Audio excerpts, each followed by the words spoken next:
put in the work, and I think Oscars finally deigned to recognize him. Don't worry about Coogler. I mean, Coogler, we would have all watched history being made last night if he won. He would have been the first black director to win. But Coogler is in his 30s. He's got plenty of time. Yeah, I mentioned this tie. It was for live action short film. Has that ever happened? What was that about? I mean, there have been 7 ties in the 98-year history of the Oscars. It doesn't happen often. And this is a tie for live-action short film, as you mentioned, which is not a category we're not normally talking about the day after, but I'm so glad it happened because the 2 films involved were The Singers, which is an 18-minute musical comedy with a bunch of non-actors in it, and a film called Two People Exchanging Saliva, which is a queer dystopian film in French that is set in a world where kissing is punishable by death. Kumail Nanjiani was the presenter at the time when this tie happened, and he handled it so well. Obviously, they're trained for it. He said, okay, it's a tie. Here's how we're going to do it. First, this film's going to come up. Oh, he didn't know before he opened the envelope? He did not know before he opened the envelope, and he met the moment, man. And so, look, live-action short film is, people can make fun of it. It is an important category because it gives up-and-coming filmmakers recognition, the kind of recognition that is going to bankroll their next project as they go on to bigger and better things. And this year, instead of happening to 1 film, it happened to 2. That's just a good thing. Yeah, that's a good way to put it. Let's talk about cinematography. That award went to Autumn Durald-Arkapaw. She's the first woman to ever win that category. So, first of all, congratulations to her. If someone goes back and watches Sinners, what sort of thing would they see that has her fingerprints all over it? I mean, you're going to keep seeing things that kind of serve the story without getting in the way. I mean, I just watched it recently, and the first thing I noticed is that the opening shot of the film is a shot of the sky with the sun, but there's a lens flare in the camera, so it looks like there's 2 suns in the shot, but that's the whole theme of the movie is twins and what sunlight does to certain kind of vampires. Look, it was easily the best speech of the night, one of the best ever, I think, because the speech was so in control, so composed, but still emotional. And what it did was it met this historic moment. I'm so honored to be here, and I really want all the women in the room to stand up, because I feel like I don't get here without you guys. That was a really tough needle to thread, right? Because what she had to do was say, I just made history, but I want to bring you all in. And doing that thing where she asked the women to stand up, that was great. It's like she's meeting the moment, but she's meeting it for all of us. And it's also a great-looking film. How do you think voters landed on Michael B. Jordan as Best Actor, who, by the way, played 2 characters in the same film? Well, it was there in your intro, right, where he says, I know you guys are pulling for me. We are. He knows we've been watching this guy since The Wire, and, he said as much. He knows we're pulling for him. He also is, in that film, he does play twins. He also, when the camera finds him, you know which twin he's playing before you can process any visual cues like costumes or anything, just because of how he holds himself. And he finds 2 different ways of being vulnerable in 2 different characters who are in 2 different ways trying to perform that they're not vulnerable, right? And so he lets us find it in them. He's also, at the end of the day, he's a guy with leading man facial symmetry, but character actor bones. He can play anything. Yeah. All right. So Timothée Chalamet had been the heavy favorite, actually, up until pretty late to win Best Actor, but he then kind of landed in some hot water recently, didn't he? What went wrong for Timothée Chalamet? Well, I mean, he has been campaigning for a long time. He is a classic tryhard when it comes to Oscar campaigning. And a lot of the folks in the public, I spoke to some folks this weekend who were like, I hate that guy. I was like, have you seen the film? No. But these are people who are not extremely online. But if you are extremely online, you know that he said in an interview that he wants to be part of an art form that's not like ballet and it's not like opera. It's an art form that people actually care about. Now, that didn't win him many fans, especially among NPR listeners. But do I think that, big ballet and big opera got together on the Upper West Side and clinked, plastic tumblers of Chardonnay and said, we must take him down? No, that's not what happened. What just happened is he's out here for a long time. The Oscars love a tryhard, but the public doesn't. And he's been doing this for 2 years because, he just came off that Bob Dylan movie last year where that was yet another Oscar campaign. I think people liked his performance in that movie if they saw it, and they liked the performance more than the movie. But ultimately, it was MBJ's time. I think Timothy will be back for sure. Let's go out on some music because it was a big night for K-pop Demon Hunters, which won Best Animated Movie and Best Original Song, and they performed Golden on stage to the delight of every 12-year-old child.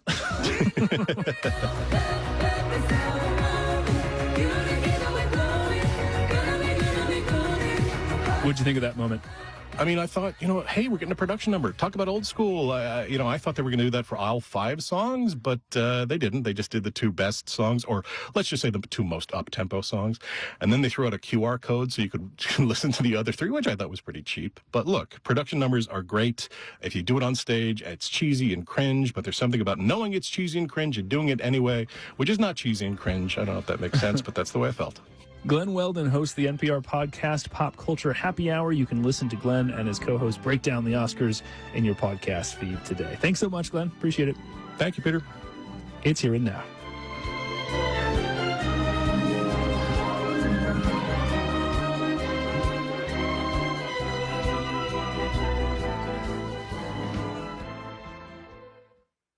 It's not just the price of oil that's going up. Key ingredients for fertilizer also have to go through the Strait of Hormuz. That could be a problem for U.S. farmers who are starting to plant their crops. And eventually, it could be a problem for you at the grocery store. David Bowen is a 4th-generation farmer in Randolph, Mississippi. David, good to speak with you. Glad to be here. So I see you grow cotton and corn and soybeans, sweet potatoes. Do you have the fertilizer you need to get everything planted this spring? I'm sure it'll be available. It's going to be quite an increase in the price. Obviously, the politics and the war and the bombs and all that had played a big role in increasing the urea, which has kind of got us scared to plant a lot of corn. It takes so much urea, nitrogen, fertilized to have a good corn crop that you can't skimp. And these days, you got to make everything count. Well, have you been able to sort of sit down with your calculator and crunch the numbers to see how much extra this might cost you? I believe it was an extra $200+ a ton. You can kind of figure stuff different ways, but you have to have a pretty substantial yield across the board, which is tough to do on corn. It's because it's so variable on corn with rainfall and weather. You may, if it gets hot and dry in the month of June, we don't have a very good corn crop. Yeah. Well, and it sounds tough because farming, from what I understand, is always kind of a business of tight margins. Are you thinking about, well, maybe this is a year I don't plant corn? Not much, for sure. You may plant some on your good ground, some that you get dry early. Where we are, it doesn't always work, but we like to get it in early. Therefore, you don't have to go through the summer with the corn hot, stressed when it's trying to pollinate stuff. Yeah. Fertilizer is just one part of the business. Cost of diesel fuel, I see, is also going up. How closely are you watching fuel prices? We're watching them, but diesel prices doubled over the last 2 weeks. It's just like everybody else. There's nothing, your hands are tied. There's nothing you can really do about it except limit your trips on your farm. And you may have, where we was trying to get the ground in a little better shape, we may try to do some places here and there that on minimal till, if not zero till. Yeah. Are you losing sleep these days because of all this? Day to day, I guess. It just depends on the situation. Sometimes you're tired enough, you worked hard enough, it doesn't matter. You lay down, go to sleep as soon as your head hits the pillow. But some nights there's definitely a lot to think about if you sit up and let yourself wonder. I bet. Last year, President Trump gave out $12 billion in direct payments to farmers who were affected by his tariffs. Now, the Agriculture Secretary said the administration's very close to announcing something to help farmers with the cost of fertilizer. Do you think these types of solutions solve your problems? Nothing's very fun when you have to manage the income or the money when margins are tight. It's a lot, makes things more stressful. And anytime you can get any kind of government bailout for a tough situation, it helps. But usually situations like that get you back to where you needed to be, and it's hard to gain ground. So we're at the start of the growing season now, or the planting season. What do you predict this year is going to be like? What are you forecasting for your own business? We're going to grow a little bit more sweet potatoes, not a ton. We're not really set up to wash sweet potatoes right now here on our place. but we're going to grow as much as we think we can sell. We do have a cotton gin, so we can get by growing cotton. We can not quite as much nitrogen used, about half amount, maybe a little less to grow cotton per acre than it is corn. Maybe soybean prices took a little jump and it varied a little bit over the end of last week. If they'll stay strong, we got ground to grow good soybeans. Just need sweet potato prices to stay strong and the others to rebound a little bit. Yeah. Considering everything you've just told me, how do you feel, if I could ask, how do you feel about this war in general? Is it something you support? Yes, to an extent, doing most of everything right, but, just like everything else, probably don't know the whole story. Yeah. And it sounds like you might have to put up with some heartburn while as long as this war goes on. So that's something you're willing to do. Is that for the short term, for the long term? What do you think about that?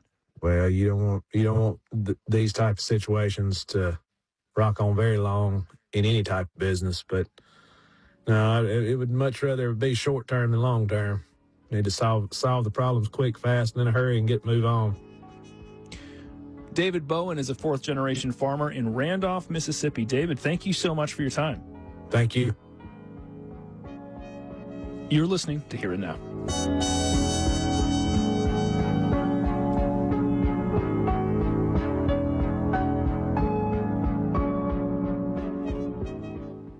Reporting the news for Radio IQ isn't just a job for me. It's a calling.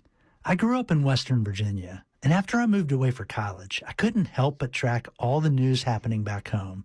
After a few years, I moved back to Appalachia to become a journalist. I report for Radio IQ because the news isn't something that happens in Washington, D.C. or half a world away. It's happening here in the Roanoke Valley in ways that affect me, my family, and my home community. Your support enables our newsroom to bring you that news every day. Thank you. Thank you so much, Mason, and thank you for listening to Radio IQ. Coming up next, we are in Fresh Air, where Ben Stiller will talk about a new documentary about his parents. That's coming up in just a few moments.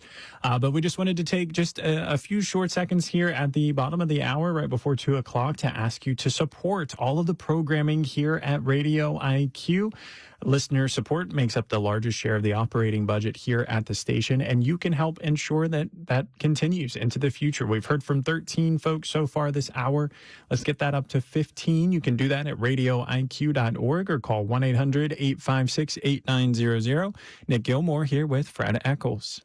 And you can move that to call count up to 15 at 800-856-8900, or you can pledge at radioiq.org, as Nick mentioned. I want to mention Mr. Charles Lean, who has phoned in a pledge today. Charles is somebody I met along with his son back in the day when most contributions came in by phone, and Charles would come in from Forest Cleaning Service and answer phones, and would bring his son with him. And when I would pass back and forth regularly through the room where the phone answers were, and I had an opportunity to talk with Charles and his son on quite a few occasions. Very sorry to hear that he has lost his son. But Charles has called and said hearing us today has brought back some good memories for him. And Charles, I'm very happy to hear from you again. Also, call today from Cheryl, who says Radio IQ is a daily companion, interesting and informative. And here is pledge today from Stephen, who says this, and it's in all capital letters: in-depth news, no conspiracy theories. You tell it the way it is. And Nick, that's what we do. That's what we do. And you can help. Thank you so much to all of those folks who have given so far. Thank you very much.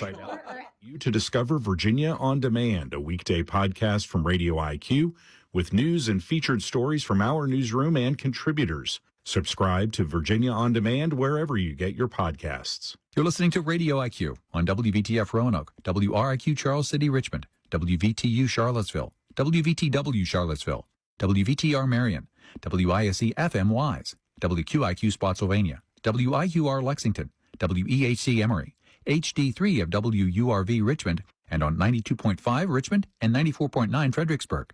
Radio IQ, a listener-supported community service of Virginia Tech, on your smart speaker and online at radioiq.org. Fresh Air with Terry Gross is underwritten by the Davis H. Elliott Company, providing energy delivery services to utility and government partners since 1946. The Davis H. Elliott Company. I wanted to stand while I could. From WH1 in Philadelphia, I'm Terry Gross with Fresh Air. Today, Ben Stiller on his parents' marriage, their comedy partnership, and what it was like. How many of us are home? I know, right? You know, and so And she's going on. Sounds a little different on this table. we go. Good afternoon, everyone, and welcome to our 2:00 p.m. session of Roanoke City Council on March 16th, 2026. City Council meetings are televised live and replayed on RVTV Channel 3 on Thursdays at 7:00 p.m. and Saturdays from 10 a.m. to 5 p.m. and video streamed through YouTube Live at youtube.com/RoanokeBA. Council meetings are offered with closed captioning for the deaf or hard of hearing. This time, I'm going to ask our clerk, Ms. McCoy, to call the roll for council, please. Ms. Powers? Here. Mr. Hagan? Here. Ms. Sanchez Jones? Here. Vice Mayor McGuire? Here. Mr. Nash? Here. Mr. Vollison? And Mayor Cobb? Here, and a quorum is present. And before we move to the school board roll call, we're going to invite Reverend Elizabeth Link to come and share our invocation for the day. Reverend Link is the executive pastor at Second Presbyterian Church and may be related to someone on the school board. By marriage. And then following that, I will lead the Pledge of Allegiance. I invite everyone to stand, please. Please pray with me. Holy God, we pause to give thanks for the privilege and responsibility of serving the city of Roanoke and its people. We ask your wisdom to rest upon the members of this council and school board gathered together today. In a time when division and harsh rhetoric strain so many communities, we pray that Roanoke may choose a different path. Help us to listen to one another carefully, to speak with clarity and kindness, and to seek understanding even when we see things differently. Grant us the grace to see the best in one another, remembering that each person here serves out of a desire to strengthen this community we share. Guide these women and men in their work together. Give them patience in moments of tension, clarity in moments of complexity, and a shared vision for the well-being of our city and its children. Lead us to make decisions that support the most vulnerable, strengthen our neighborhoods, and create fairness and opportunity for all. Give us courage to do what is right, humility to listen and learn from one another, and wisdom as we work for the common good. Lord, I pray you will bless the people of Roanoke with peace, safety, and a future shaped by dignity and possibility for every neighbor who calls this beautiful and special place home. Amen.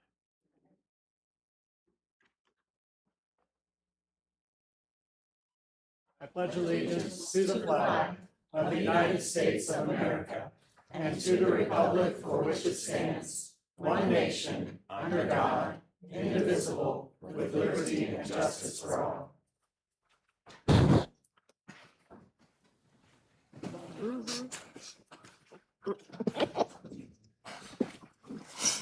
We're good. We're up now. Yeah. Okay, great. Thank you very much, and thank you to Ms. Link. Ms. Tresky, will you please call the roll? Mr. Cherry. Here. Mr. Link. Here. Dr. Jamison. Ms. Quintana. Ms. Trigg. Here. Mrs. Watkins. Here. Mrs. Apow. Here. Thank you. And on to the approval of the school board agenda. I move to amend the agenda by removing the legislative update report and to approve the agenda as amended. Is there a second? Second. Seconded by Mr. Cherry. Is there any discussion? Hearing none, all those in favor say aye. Aye. Aye. Any opposed say no. And the motion carries and our agenda is approved. I also want to note that for our CPS, we have a number of our core team and administration here, along with our superintendent. And I know that there's impending potential inclement weather. So if you see any of them up and head out, it's just because they're dealing with the normal logistics of the close of the school day and after school activities and things. So thank you for your patience and understanding as they may come in and out of the room. And before we continue, I just want to, first of all, thank everyone who's here today. It's always nice to have an intergenerational group of people in the room. Following our joint meeting this afternoon, we'll take a 5 to 10 minute recess so that council can reconfigure to the dais. And then we'll continue with the rest of the meeting. So I just want to make sure you all are aware of that. So we'll have some time to maneuver and make the logistical changes we need to. All right. Thank you, Mayor. Thank you to everyone who's in attendance today. We're very appreciative of this opportunity to come together. And I applaud council for appointing fellow school board members who are so committed to ensuring that we stay true to the mission and vision of Roanoke City Public Schools, to know every student by name, by need, and by strength, and that we honor our strategic plan with fidelity, not independent of oversight, but with transparency and communication. Speaking as a parent with kids who represent the classes of 2032 and 2034, I'm in this for the long haul, as are the rest of us. And we're invested in our schools and this city. We look forward to the city's strategic plan as well. And the mayor and I are already discussing how we as two bodies can come together and look for opportunities for further and better alignment. I'm glad today for our superintendent and team to get to present on the division's academic progress. It's been years in the making, and that's what we as a school board and division are here for. The gains that have been made are something that our CPS and city council should be proud of, representing years of shared investment and prioritization to get to this point. So we want to keep that momentum going. So I know that budget issues are at the fore and for everyone right now. To steal the words of my colleague, Ms. Trigg, we may have to have some uncomfortable conversations to get back to having comfortable conversations, but we're committed to our kids, to our staff, our schools, our neighborhoods, and this city. We're prepared to do the hard work necessary with the resources afforded us to make sure that our students have access to an excellent education here in the Star City. So thank you. Thank you, Ms. Appel. And I just want to echo what you said. I think it's important that we're here together. We're working through these issues together. We're here to better understand our realities and how those have changed recently, and are likely to be vulnerable for the next several years. And so it's important that we're having these conversations together. I've been thinking a lot about the collective work that we do and how important it is. Though I'm not able to attend every school board meeting, we leave that in your very capable hands. I've been able to attend the last two, one virtually and one in person. And I just want to echo, from my perspective, how much I appreciate your hard work, the care and attention you put into these difficult challenges. Vice Chair, I wanted to especially thank you for the call to restorative work. I think that's really important. And I want to take just a personal moment to reflect on the nature of reconciliation. Reconciliation in any relationship is probably the most difficult work any of us will ever do. Whether it's a marital relationship or a best friend or a work colleague, none of us particularly likes conflict. None of us likes to dwell in difficult circumstances, particularly when it comes to funding and budgeting. But when we call on our better angels, we remember who we are as people, who we are as individuals, what it is that motivates us, what it is that inspires us. And I've been thinking a lot about a relationship change I went through when I came out as a gay man a long time ago. It changed the very nature of my marriage. And I will never forget the conversation that my former spouse and I had and a vow that we made, ironically, the day we were signing our divorce papers. And please, I'm not talking about us having a divorce here. I'm saying we are struggling in relationship. And I'm just trying to name that because that's certainly what I'm feeling. But we made a vow to each other to speak and act in loving ways toward each other and about each other for the sake of our children and for the sake of our individual health and wholeness. And when we lived into that vow, it absolutely transformed our relationships. Not just our relationship with our children, it changed our relationships in our families and in our workplace. And I wanted to share that because that's the commitment that I bring. I don't always get it right. I get frustrated. We all get frustrated, and we sometimes say things that we wish we hadn't said. So for that, I apologize. But I also want to thank you all for our willingness to be here together, to work through this, and to map out some steps that we can make toward reconciliation, because I believe in us, I believe in our schools, I believe in our city, and I believe we all want to dwell in health and wholeness as a community. So thank you, Chair Appel, for being here and for your leadership, and to your colleagues, thank you all for being here as well today. So we have some exciting updates. I know academic performance and measurables are always important, and so I'll turn this part over to you, Ms. Appel, to guide us through. All right. Thank you very much, Mayor Cobb, and thank you for those words as well. So, and we will really move it on to Dr. White, our superintendent. So please take it away. Thank you, Madam Chair, and good afternoon, Mayor Good afternoon.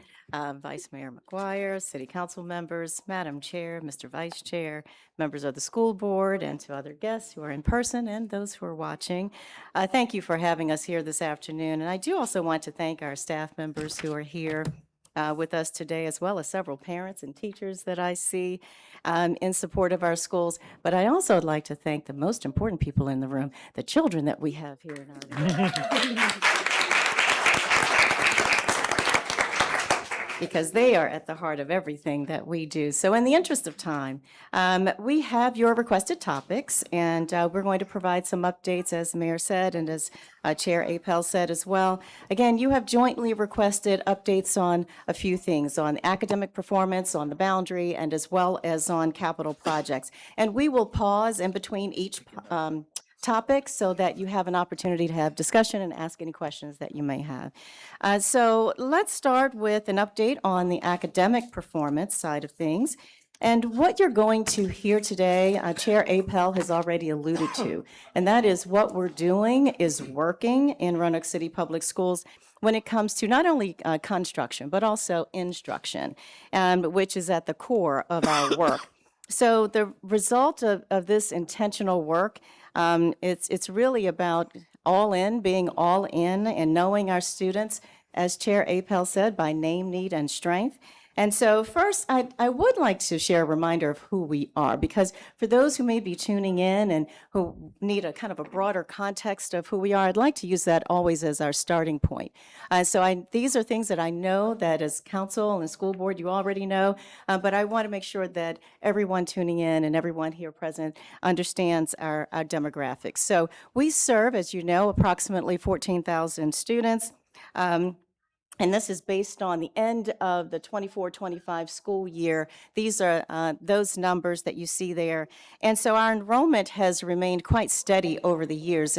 If you'll recall, right around the pandemic, we were projected to have a steep decline in enrollment, but that has not happened. We have remained steady over the years. So you'll hear more about our enrollment as we get into our capital projects portion of our update. So about 65% of our students live in households that are identified as economically disadvantaged or below the poverty line. And a significant number of our students receive special services. About 20% of our students receive English language services, and about 20% of our students receive special education services. We have a large preschool population, and we have continued to have hundreds of students, unfortunately, experiencing some levels of housing insecurity or homelessness. About 5 to 6% of our students are identified as gifted. And of course, there is overlap between these categories. So we have students who fall in multiple categories. So you'll see that in the percentages as well. So as we've said before, we really are a unicorn when it comes to our region, and there is no other school division in Southwest Virginia with this level of diversity and has this level of need. And again, we're proud of our diversity. We celebrate our diversity, but it is important to know who we are and whom we serve, I should say. So for instance, if you just take our English learner population, nearly 20% of our students receive English learner services. So during the 24-25 school year, we had more English learners than our neighboring divisions had of all of their English learners combined. In fact, the number of English learners we served last year was higher than 48 divisions' total enrollment, total student enrollment. So this is, again, and we celebrate that. We celebrate our diversity, but it's important to have context. This is not just a regional comparison. We are 14th in the state for our total English learner enrollment out of 131 divisions. And that was last school year. This number continues to grow, so I think it's important for us to keep in mind as we consider our students' needs.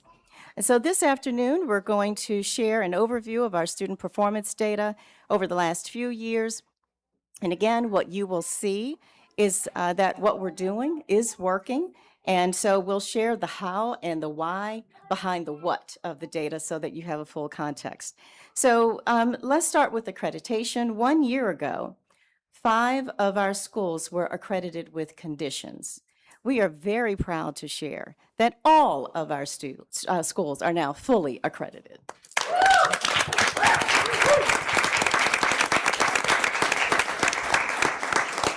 And so again, this is a team effort, and I want to thank our entire staff, from our instructional assistants to our teachers, our principals, our parents, our counselors, our instructional coaches, our mentors, our division leadership team, for their intentional work to support our students and their families as well, and our schools in every way that they can. And I do want to go a layer deeper, because state accreditation is only part of the story. At the federal level, we're moving in the right direction as well. So Lucy Addison, for instance, which had been federally identified for comprehensive support and improvement, or as a CSI school, has exited that status entirely. No federal identification at all. And several of our other middle schools have also improved their federal identification status as well. So again, hats off to our team and to our parents and to our students who are working hard as well. And so when it comes to attendance, we've built systems that support our students and families, and our school staff, again, knowing our families and our students by name, need, and strength, as we talk about. By doing this, our students feel valued, and they want to come to school. So chronic absenteeism, for instance, has decreased at 58% of our schools this year, and stayed about the same in about 27% of our schools. Division-wide, 390 fewer students are chronically absent this year. That means more students are present in their classrooms and are ready to learn. When it comes to discipline, we are building positive discipline structures through MTSS, which stands for Multi-Tiered Systems of Support, and through PBIS, which stands for Positive Behavior Intervention Support. And so that's in collaboration also with the juvenile court system, and as well with our community partners. However, we know that positive behavior starts in the classroom. And positive behavior really is linked to highly effective, high quality Tier 1 instruction, which is our emphasis. And because Tier 1 instruction is its own strategy for positive behavior. So all of that work combined has contributed to and having a meaningful impact on school discipline. So for instance, between the 2023-2024 and 2024-2025 school years, discipline incidents decreased by 7.85%. In-school suspensions were down 10.72%, and out-of-school suspensions were down nearly 13%. But here's the number that I keep coming back to. Suspension days dropped by nearly 24%. That's 2,660 days that students spent in school rather than out of school, receiving high-quality instruction and connected to meaningful relationships with their peers, with their teachers, and other adults in the building.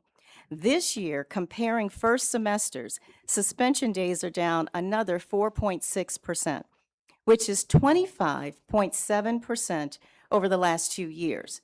So we're being intentional in increasing our targeted behavioral supports, including counseling and other mental health supports, programs that you're familiar with, like Community Builders and AVID. Those things are making a difference. Programs that are keeping our students engaged and on track, those things matter. So I do want to be clear that our students are held accountable. Right? So again, we do not condone any type of bullying or egregious behavior, and they are held accountable. But we are digging deeper to make sure that we're getting at the root causes of some problematic behavior, right? We want to make sure that we're understanding what our students are up against, what they're going through, so we're not just jumping to exclusion.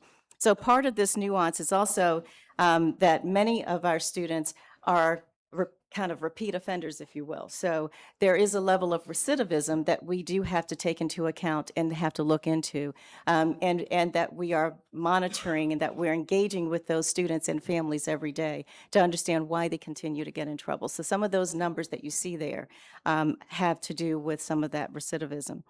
And so now let's shift to the academics, because these results are not happening by accident. They are the result, again, of intentional, sustained investment in our people and in our programs as well. And again, that's the same on the instructional side. So in literacy, for instance, because early literacy is the foundation of everything that we do, it's the foundation of every other content area, we adopted Imagine Learning as our K-5 core reading curriculum. So, and we have teachers who have been trained and continue to be trained on the science of reading through LETTERS training, which stands for Language Essentials for Teachers of Reading and Spelling. So we have cohorts there. Our work with the Virginia Literacy Improvement Network is doing concentrated work with Hurt Park, Fallon Park, Lincoln Terrace, and West Side. And the Virginia Language and Literacy Screening System, that's what we call VALS, gives us an early picture of who needs support. So from fall to spring, during the 2024-2025 school year, the total number of students identified as high risk decreased by 6.58%. So this year, that work has continued. So from fall to mid-year so far, the total number of students identified as at risk dropped by an additional 12.77%. So this, again, is what early intervention looks like in real time, and this is why we continue to advocate for that investment in early literacy, early resources, and early literacy personnel as well. Now, when it comes to MAP, to the MAP assessment, as you can see this work continuing through our MAP reading growth assessments. MAP stands for Measures of Academic Progress. And MAP is a predictive assessment, and it shows how our students are growing throughout the year, and it shows their progress towards the SOL assessment. So how might they fare on the SOL assessment? And so we started this assessment some years ago to make sure that we had our finger on the pulse of how our students are growing and how they might do on the SOL assessment. So from fall 2024 to fall 2025, our upper elementary and middle schoolers either approached or exceeded expected growth. There's expected growth measure for our schools, and they met or exceeded that expected growth. So these are the students who were in early elementary school or not even in elementary school yet during the pandemic. Again, which is a critical time, it's a foundational time for early literacy. And our targeted work, as you can see, is yielding growth. But unfortunately, and we mentioned the budget cuts here, the MAP assessment is one of the assessments that we will no longer have. We won't have that predictive assessment moving forward. So when it comes to our SOL results, growth is only one piece of academic performance. Achievement, which we measure through our SOL pass rates, is another piece. We have only just started testing for this school year, but from 2023-2024 to the 2024-2025 school years, our pass rates increased for nearly every assessment and remain the same for one assessment. So keep in mind that the state has overhauled the SOL testing program. So within the past 2 years, reading and math tests have been more rigorous, and this year, the social studies assessment is brand new. So next school year, the state will phase in requiring higher cut scores for passing. So we are staying the course, and we're continuing to focus, as I said before, on high-quality, effective instruction, because no matter the assessment, we know that that's what's most important, that high-quality Tier 1 instruction. So I'm not going to go too deep into the a new accountability system, but I do think it's worth mentioning here so that we can see that, again, this new accountability system has many components to it. It first comes across as a simplified system, and it is anything but simple. And as many of our school board members know, you've had lesson over lesson after lesson about the SPSF. So it seems simple at first when we're talking about distinguished schools or on track, off track, or needs intensive support. But it is a very complex system. As you start to learn more about the system, you can see this. And so you'll hear this as I go through the next few slides, that our elementary and middle schools are related to mastery, growth, and readiness, as you'll see on the slides there. For high schools, we're measured by mastery, readiness, and graduation. So we'll start with graduation. Our graduation rate remains high, and as you can see, we are continuing to close gaps between reporting groups and are proud that our on-time graduation rate for students with disabilities increased by nearly 6 percentage points. One area for improvement is ensuring that we work with our students receiving English learner services early to ensure that they remain on track for graduation. Now, because we've had such a significant rise in our English learner population and growth, I'm going to take some time to talk specifically about that student group or that reporting group over the next few slides, because I know that there's great interest since we have has such an increase in that student group. So our English learner population, again, has grown significantly over the last decade, having nearly doubled. We serve more students now who arrive at our schools with little to no English or who are still learning English. Last year, we launched Project GLAD, which stands for Guided Language Acquisition Design. And that's a research-based and instructional model. It's really a professional development model for our teachers so that we have that support for our teachers. Again, if you can imagine, you have an influx of students who have very little English or limited English, then as a teacher, you may want some help and support with that. So, GLAD is intended for that purpose, to provide that type of professional development and support. So we've piloted GLAD, Project GLAD, at Monterey, at Preston Park, and at Round Hill. And this year, we expanded it to Addison, to Breckenridge, and Woodrow Wilson middle schools. We've also built in an English learner co-teaching cohort that develops new English learner teachers and builds team capacity school by school. So as you can see, when it comes to our reading, I'll just go to reading. As you can see, English learners led reading growth at 4 of our 13 elementary and middle schools included in this growth calculation out of all reporting groups. To be clear, 13 of our 22 elementary and middle schools have at least 15 English learners, which is what the state uses in its new performance and accountability framework. As you saw in our English learner demographics slide earlier, 32% of the schools across the state do not have at least 15 English learners. So this is, again, another significant factor for us when it comes to accreditation and accountability. When it comes to math growth, our English learners also led math growth at 7 schools compared to other reporting groups. When it comes to mastery, at both high schools, English learner students posted the highest math mastery scores in the division.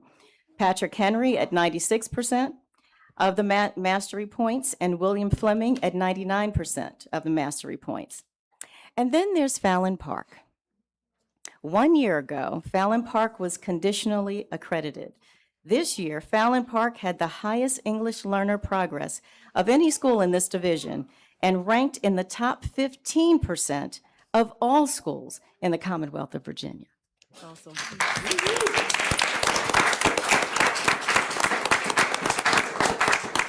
So many times, our schools, as you saw earlier, are framed under the new labels that have been placed upon them. And it's, in my opinion, that really discredits the hard work of our teachers, our principals, our central office staff, our administrators, and our teams who work hard every day. Again, if you peel back the label, as you can see, there's a lot of growth and a lot of progress happening underneath that label. And those stories matter. Those are the stories of our children and the stories of our schools. 68% of our English learners demonstrated growth on the WIDA Access assessment, for instance. Again, that's Project GLAD. That's English learner co-teaching. That's what that is. And that happens, again, when we invest in that type of professional learning for our teachers. This year, the state's SOQs increased, and we had to hire 35.5 additional English learner teachers to meet that new state requirement, and we did that. Additionally, division-wide, we conduct learning walks at all of our schools where we identify what's working and what needs attention. Our division leaders are in schools weekly, and we hold quarterly joint sessions for reading specialists, instructional coaches, and school improvement mentors. And that's what all hands on deck, that's what that looks like. So just to summarize this portion of our report, again, we know that there's always work to do. My late mother, God rest her soul, would say, you know, I'm not where I want to be, but I'm not where I used to be. Oh, yeah. Right? And so it's important, though, to give credit where credit is due, because what you've heard today, and what I've hoped that you've heard and learned today, is that attendance is moving in the right direction, discipline is moving in the right direction, early literacy is moving in the right direction, growth is moving in the right direction, and achievement is moving in the right direction. That's not happenstance. That's because of organizational discipline. It's because of intentionality. And again, I just want to say hats off to our team for coming to work every single day, committed to do what's right for our students and for our families, because we're all in all the time. We still have work to do, but we know that what we're doing is working. So, Madam Chair, Mayor Cobb, I'll pause here to take any questions that you may have at this time. Thank you. Are there questions? Go back to the graduation slide. Sure. I didn't get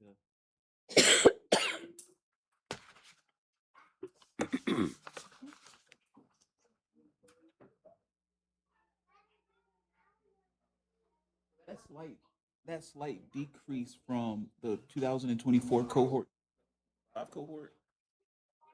for the on-time graduate. Oh wait, never mind. Wait, can you explain this graph? Because I see the student count went up. So because you're doing a larger sample size, it looks like on-time graduation I'll get went it. down. Absolutely. But they really, okay. I'll get our data guru in order to, this is Dr. Jonathan Schultz, and he's our our data guy. So Can you clarify your question for me, please? Oh, so I was just asking, because at first when I was looking at it, was why I wanted to look at it in detail. I saw, like the quote unquote on time graduation rate decrease, but then I see that there's an increase in students in general that are graduating. So my question is I guess if you're looking at it on like a per sample basis, taking like 100 from one cohort, 100 from the other cohort, are we seeing a increase in on-time graduation and it's just looking like it's a decrease because of the larger sample size? You're seeing a slight decrease in the overall, and that's based on different groups. Now the different groups are performing going across. You can see that we are showing increases in multiple groups, and we have two groups in particular that we're focused on in terms of our Hispanic students and our English learners. And that's where so if you see, most of the groups are heading up and the overall number is slightly down. And that's indicating the focus that we need to put on those students. which is why we've spent so much time, again, and we're spending more time on our English learner reporting group. Absolutely. Mr. Lee. Good afternoon. Good afternoon. The at-risk readers slide. Can we see that one? Absolutely.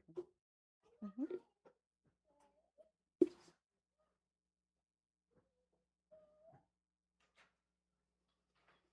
There it is. There it is.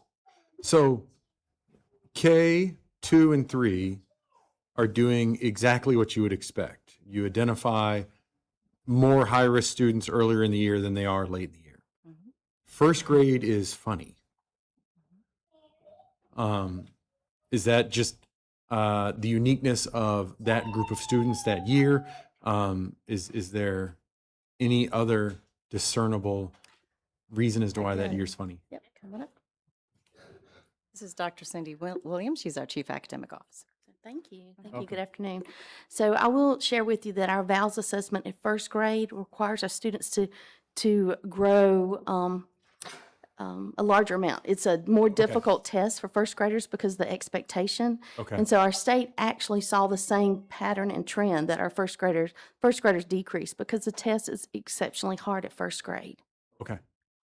So that's a trend that we're not seeing just here at our CPS, but they've seen across the state. Yes. Thank you. Other questions? I have two quick ones. Dr. White, you talked, I think, on one of the early slides about accreditation, and kudos to all the schools being fully accredited. Last year, there were 5 accredited with conditions, and I know you're always looking at what are those conditions and making sure that schools don't become vulnerable to those. Sure. Are you able to talk about what those conditions are and just briefly, like the strategy? Sure. So when I mentioned, for instance, the numbers of English learner teacher, for instance, we have requirements that they're the SOQ requirements that we have to meet each year. And we have to make sure that we are checking all of those boxes, from the number of personnel to safety kinds of things to, and what used to be is really, again, linking to performance. And so we're proud that we've checked those boxes and that we have covered all of those areas. Okay, yeah. That's good. The second, you mentioned the MAPS assessment, and in looking at your at potential reductions or assessments that may not be available due to budgeting. Yes. You mentioned that might not be, you may not have access to that. Yes. Due to budget reductions. Yes. I think my bigger question is, because the schools get funding from federal dollars, state dollars, and local dollars, and you don't have to answer this today, I'm just for future reference.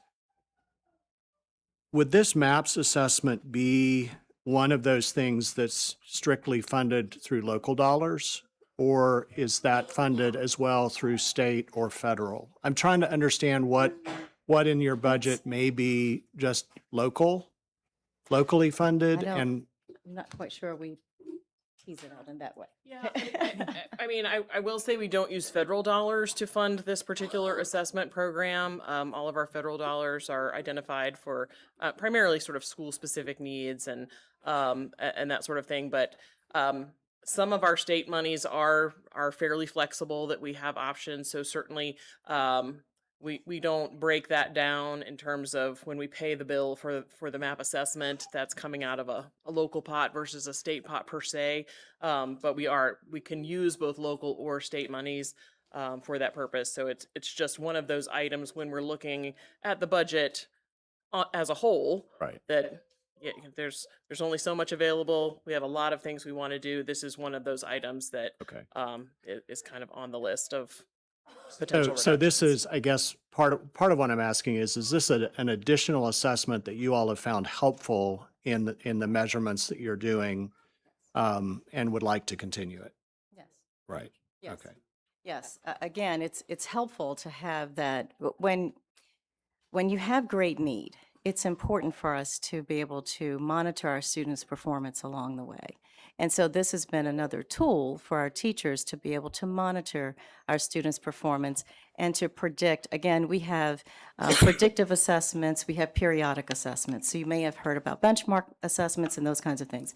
Benchmark assessment is more of a periodic assessment that we are typically kind of used to and when we were in school, right? But this predictive assessment helps us to forecast how students might fare on the SOL assessment. But when we were looking at a budget shortfall, for instance, and we went through the criteria and the framework that we used to measure our programs and to determine where we might cut, the MAP assessment is one that it's one of the programs or assessments that we know it's vulnerable at this time. Thank you. Sure. What? Ms. Powers? Oh, sorry. No, go ahead. I'll go next. And then Ms. Watt. Do you know right offhand what the annual cost of the MAP assessment is? $79,000. How much? $79,000. How much? $79,000.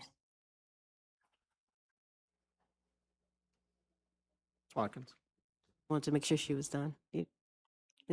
And that's an annual cost? Yes, ma'am. Go back to the accreditation slide. I just want to piggyback off of Mayor Cobb's question on the accreditation. Have we identified, the mayor asked, have we identified what those risks were? And so that kind of if we don't go back down that road, can you tell us of the things that you identified that could impact our accreditation?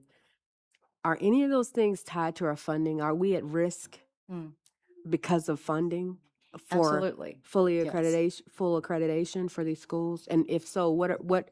Give me an example of something.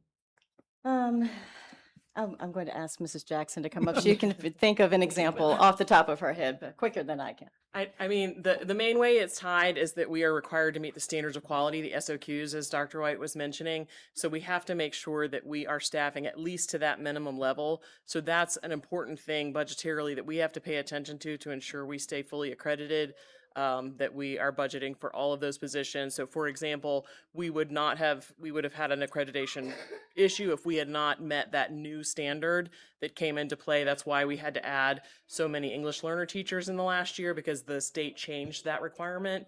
And so we maintained our accreditation by making sure we met that expectation. Yeah, sure. So with that, did you get any extra state funding since they mandated something? Did they pay for any of it? Yes. So when the standards of quality are partially funded by the state, so they fund based on the local composite index, roughly about 2/3 of the estimated state cost of any positions that the state requires, and then we're required to fund 1/3. Sometimes we find that because it's based on an estimate of sort of an average teacher salary, that also is not sufficient, and then they're only funding a portion of it. Does the state still do the second half of the year where they make up the difference of the funding that they give you? They give it to you at the beginning and then you get some more in the middle. I'm trying to remember from my old audit days, so and I'm not remembering, but does it still work the same way? Well, they do sort of do a true up at the end of the year, so funding is based on an estimate of most state funding is calculated on a per pupil amount and multiplied by the funded average daily membership, which is a state calculation. You'll hear a little bit about that later. That doesn't include all students. That just includes the portion that is funded through basic aid. But So most funding is calculated on that measure, and so they will have an estimate of that membership number throughout the beginning of the year, but at the end of the day, our actual funding is based on whatever that March 31st average daily membership funded number is. And so then whether that number is lower than they thought it was going to be or higher than they thought it was going to be, our subsequent payments in the months thereafter will be adjusted accordingly. And I did want to make a note regarding standards of quality, and I also want to be mindful of time because I know there's other things on the agenda that I know council will want to talk about and get information about. We've harped on the fact that an independent third party has deemed that the standards of quality that the state has codified are well below what meets minimum needs for a quality education. And I just want to point out that when the state right-sized their standards of quality ratios for English learners, the students in Roanoke basically needed double the support than what they were getting. And the funding to support that support was all compensated for basically that extra, locally until the state changed its ratios. So when we know that the state is underfunding or undercodifying what standards of quality are, it makes it, we have to compensate in order to meet the needs of the students we have. We have to compensate for that somewhere. Now, we know that we advocate and have been advocating, and we're not the only division that advocates at the state level for appropriate funding for the needs of these students that Dr. White highlighted here. But the state, that's how they fund right now, is based on standards of quality, ratios per student, per need, based on what the state has set. So I just want to highlight that we basically went from hiring and from employing 50 EL teachers to 85 in 1 year with one change in state code to actually meet the real needs of our students. And that's just one subgroup. Piggyback just really quickly. That is why we've been so passionate about the funding, is because when you think about that, we need a little bit of extra pushes to make sure that our kids are getting their needs met, not just in the home, but in the classroom, name, need, and strength. So I just wanted to thank you. That was one thing I was going to highlight, but that is one reason why we've been passionate. So I'm grateful that with your opening remarks today, was very touching, so I appreciate that. And I thank you, Dr. White, for being intentional, for keeping the main thing the main thing. So thank you. Thank you all for that. All right, very good. So at this time, I'll turn it over to our Chief Operations Officer, Mr. Chris Perkins, to provide updates on our ongoing boundary study and our capital projects.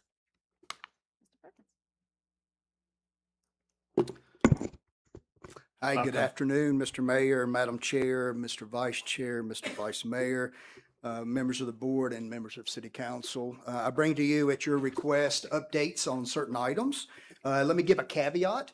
After watching the previous PowerPoint, I am filled with graphics, so I may have to explain because it's going to be jumbled. From our presentation to your screen, it's jumbling it. Yeah, So, we're still trying to figure out why that happens. I but- understand. So what I want to do is first, let's start with Preston Park Elementary.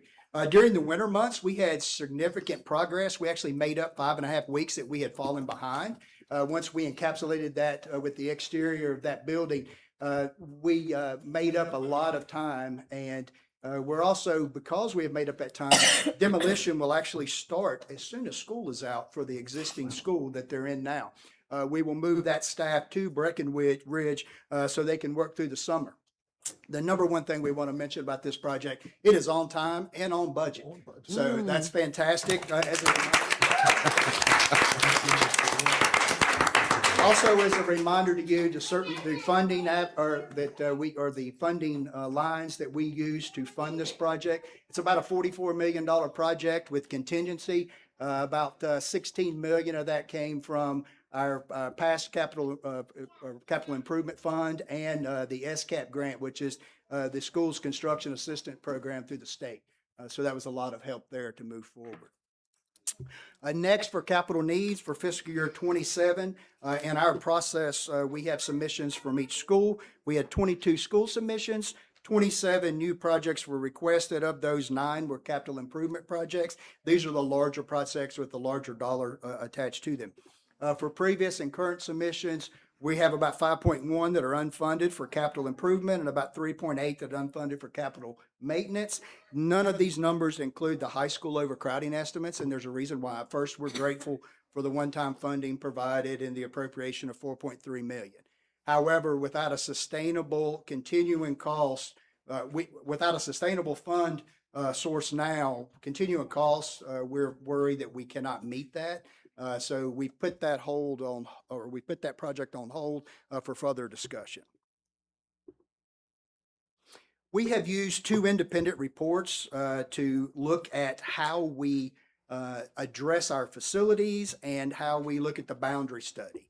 Because they're so interconnected. The first study we had completed by a third-party consultant, that was completed in August of 2024. That consultant went in and looked at every building that we have in Roanoke City Public Schools and assessed each building for educational adequacy.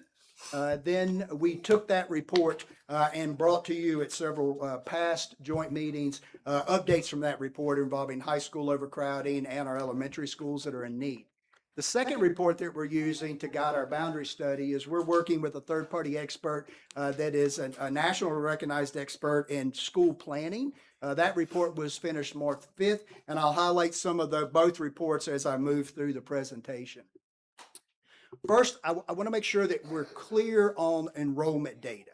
There are so many numbers out there that people have a hard time understanding what we're talking about. For us, I am talking about actual pre-K through 12 enrollment that we submitted to VDOE at a point in time, September 30th, 2025 for this school year. That includes pre-K, and that's an important aspect of this. The second is Virginia Department of Education has a funded average daily membership that you heard Ms. Jackson speak of just a moment ago.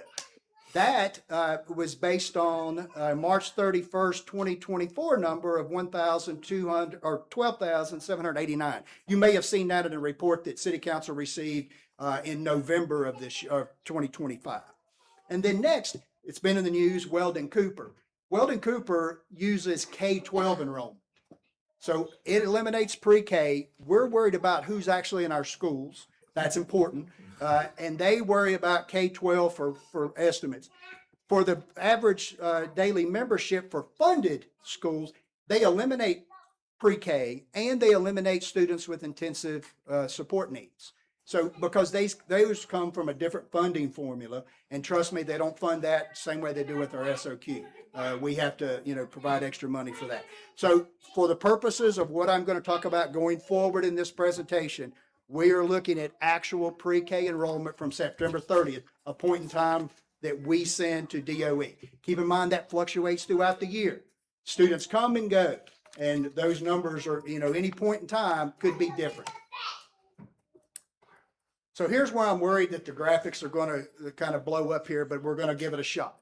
So let's start with, well, no, that actually hit right. So perfect. So the old Preston Park School, when we worked in the March 5th report from our third-party consultant, they gave us projections on the high end, on the moderate end, and on the low end. And the reason for that is there's different things that impact our division as we go forward. Same things that impact you as a city government. Looking at Preston Park, had we not built that school, we would have been over capacity no matter what projection we use, high, moderate, or low. That school would have been there. But now, because we have right-sized that school, we'll have over 600 students in that school in the fall, which will be great because that'll help us relieve, for instance, Monterey, which I've highlighted. Monterey lacks programming for its attendance zone.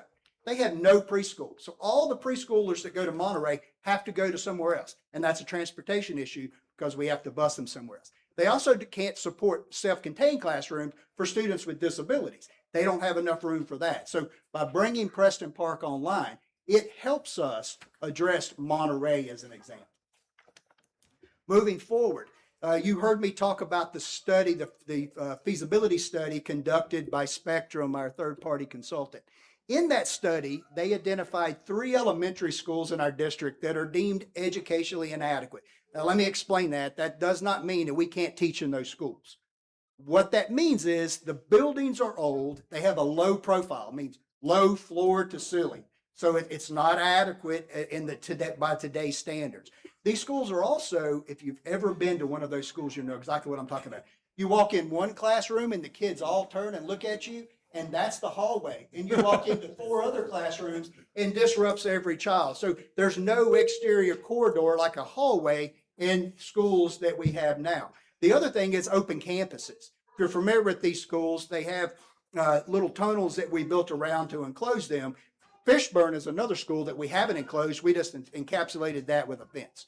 So that's examples of those. So that feasibility said we needed to address that. Now I'll have a slide later on in the presentation, kind of explain the phases on how we propose to go about addressing these. Next is, and this is also going to go to that slide I just mentioned.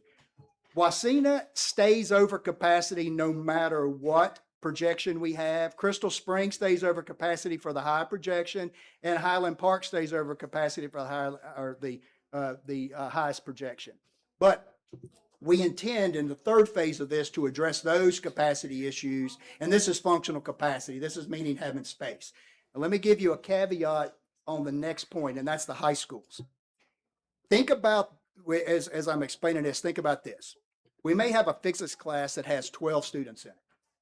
That class they need a classroom to teach physics.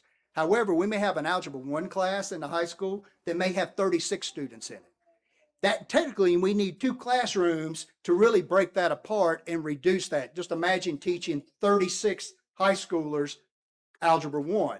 So that's when we talk about overcrowding, you got to keep that in the back of your mind. But functional capacity is a key. We're over, even if you take away that example I just gave. And we stay over at all 3 of the projections from our third party at both high schools. So no matter the projection, we stay over in that situation. So let's talk about those projections. A high projection assumes that if there's favorable economic growth and housing conditions change, we may have more students than expected. Keep in mind, we have a low cost of living in Roanoke, and I'm going to go a little bit more detail on that. That is a draw with favorable conditions and housing development. Low projection assumes higher inflation or economic pressure, and you can see the differences in the net increase there. But that all has a planning implication. We have to plan for that. And that's not easy. It's kind of like when you're planning your capital improvement. You come back every year and you look at what you said, and we use a 10-year plan, as you well know, because it was a council request. And we have to come back and adjust that. So every year we have to go through, in our capital improvement plan, we go through all of these scenario-based planning items. The primary methodology that's used by Weldon Cooper and our third-party consultant is cohort tracking. They track from kindergarten to first grade to second grade, and they track the cohort that starts together. And so that's how we use it. But there's also supplemental data that we look at and our consultants look at. Birth trends, housing, GIS analysis. A lot of these things work together and are well suited for slow changing populations. So the projection that is recommended by our third party is the moderate projection. A couple of things about this projection. You see that we see a decrease in pre-K to 5. That may be related to birth rates, and I'll go into a little bit more detail in just a second. You see that there's a projected decrease in middle school as they matriculate through the grades. Usually middle school, there is a change, and we see students either going to private school or homeschooling. But then at the 9th and 12th grades, there's only a projection of a decrease of 45 students, that's why we're saying the high schools are going to be stable for the next 10 years. And there's multiple reasons for that. And so let's talk about, for instance, the moderate projection when you look at the high schools particularly. And I said it, and our experts say it, we expect enrollment to remain stable at the secondary level. The reason that, and this is not just unique to Roanoke, it is nationwide, you see an increase at the 8 to 9 level. A lot of times you have students returning. And in Roanoke, for us, you have them returning from homeschool potentially for athletics or for governor's school, which is a big draw. Or you see the promotion or credit achievement of the students, which would make the 9th grade higher because they may be held back because they don't have the credits to be a 10th grader. And so that some of those things may be contributed to that. But what we noticed is historically for the previous 10 years, Roanoke its ratio stayed above 100% from the 8th to ninth grade, which adds to the overcrowding in our high schools. The birth rate ripples that we're seeing in elementary through this 10 years will make its way to secondary. The amount of the impact will be dependent on a couple of the things that I'll point out. But you can see here from the live birth rates in the city of Roanoke, the data is preliminary. We don't have 25 data yet, and it's only preliminary for 24 data. But you can see the change after COVID and where we're at with live births. And that's important to know as one variable to look at.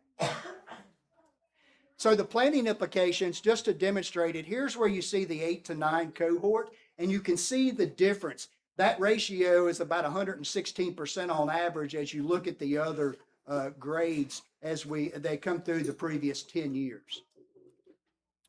So let's talk about something that's hard for the models to capture, and that is the housing and domestic migration that occurs into our city. For example, families moving from high-cost D.C. or Northern Virginia, like our low cost of living here, there is a draw. It's the hustle and bustle, and we don't have rush hour. And I love it. Okay? So that is a draw. But affordable housing also is a draw. And I know the council has presented affordable housing initiatives.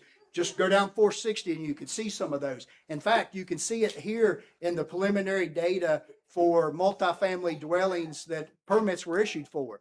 322, we're waiting on the final data, so this is preliminary. And then for single family, at 88 right now, preliminary for 2025. We hope that continues because that will help us and that will contribute, unfortunately, to our overcrowding potentially as a variable.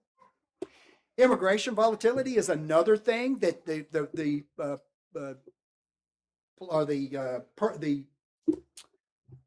excuse me, I got tongue tied. I'm on a roll here, right? Yes. Right. So another thing for the processes to really, it's hard for them to grasp is this, what we have. We are an exceptionally welcoming city. When I was police chief, we knew it. People come to our city for reasons. And right now, when you look at our EL student enrollment, it has nearly doubled, 97.5% increase. Those are students in seats in Roanoke City Public Schools. And that is important because that has to impact our planning, but capturing that and how we use that, we can only have historical data because there's no forecast models that actually can give us those numbers accurately. So we have to look at what we're doing. Now, I will note that there's some times where that increase slowed. I'll give you an example. There's three, one in 2016 and one in 2024 that started. But COVID is a prime example of where we saw that increase dip and this increase slow for Roanoke City Public Schools. I'll let you make up your mind on why that is. English learners, we also saw for the 24-25 year an increase of about 15.5% of withdrawals for our students. That's up from the COVID time. Another thing, I'll let you draw your own conclusion on why that is when it comes to immigration to our city. So let's talk about those elementary schools that I mentioned, and I told you I would go into detail. When we started our boundary study, we provided the school board, and we mentioned this to you in some joint meetings, three options that we looked at. The first option was to replace all three elementary schools. We knew that at the time would be very difficult to accomplish, but we think we can work it within those schools. Remember, they're still useful for learning. We just need to work on them a little bit. Option two was to build two elementary schools and to replace the three. We decided against that as well. The school board said, let's take a look at how we can address this through option three, which is through the boundary study, which was one of your questions. And so what we are looking to do as a district is to balance those. Remember, the boundaries, the attendance zones have not been touched since 2009-ish, and that is when we closed Forest Park, Raleigh Court, and Huff Lane, and Forest Park Academy went into Forest Park Elementary. Huff Lane is now a hotel, and the Raleigh Court is used by our Total Action for Progress Head Start program. So we got approval from the board, and we started a boundary steering committee. That boundary steering committee, they have a policy to follow, but what we want to do is align the students' attendance zones to the building capacity, the functional capacities of those schools. Go back to, do we have enough classes to have physics and algebra and those classes that have high enrollment, as well as those classes that have less enrollment but are important to our programming? So here's the phases that we laid out and was approved by our school board. In the first phase, the initiating event is Preston Park coming online. We hope to bring Preston Park on, right size that school to just over 600 students. That will relieve some pressure on Monterey to get programming into Monterey, like preschool and self-contained classrooms. It will also allow us, as we work through this next school year, to reduce the enrollment at Round Hill and Westside. Both of those schools go over 700 throughout our year. That's a lot of kids, and over 700 puts them in fact, Round Hill, it fluctuates between Breckenridge and Round Hill as being the third most populated school in our division, and that's an elementary school. We want to get those numbers down. So that's what we hope to accomplish in phase 1 from 26 to 27.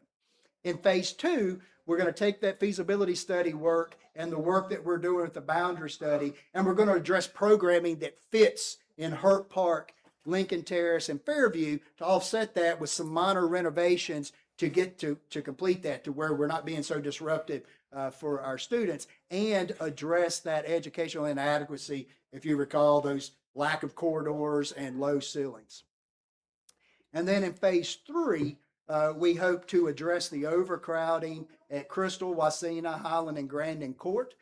We hope by then we're seeing positive projections as we go forward, and we've addressed that in the 3 phases of this study that we have brought and was approved to go through by our school board. So as a summary, just to recap, Preston Park is on time and on budget, which is fantastic. Our high schools remain over functional capacity no matter the projection. Keep in mind, again, I just want to be thankful of the appropriation for the $4.3 million, but unless we identify some continuing cost funding, we have to put that on pause for right now.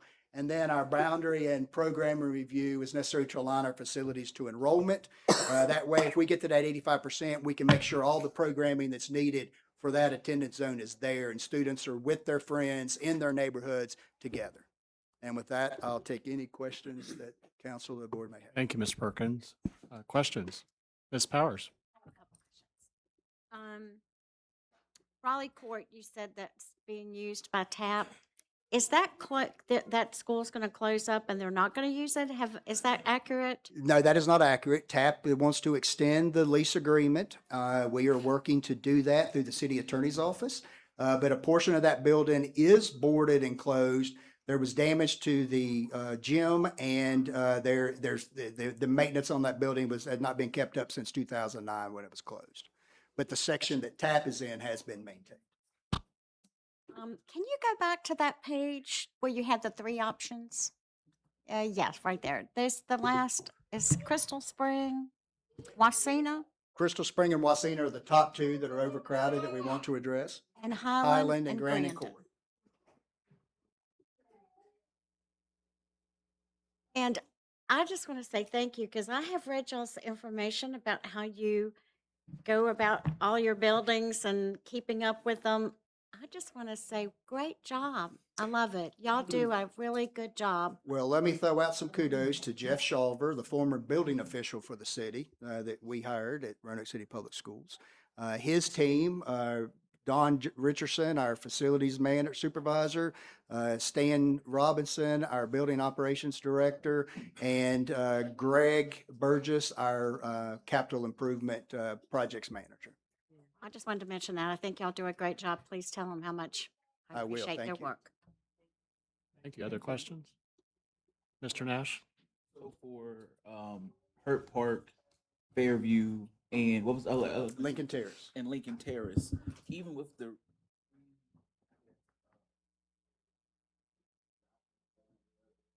how do we address, or how are you all going to plan to address the physical capacities of the rooms, the floor to ceiling ratio or the hallway design or the open campus for the security point of view, you know, I get the boundary study, but what about the actual like physicals of the buildings? So we've already done a lot of security upgrades to all three of those locations.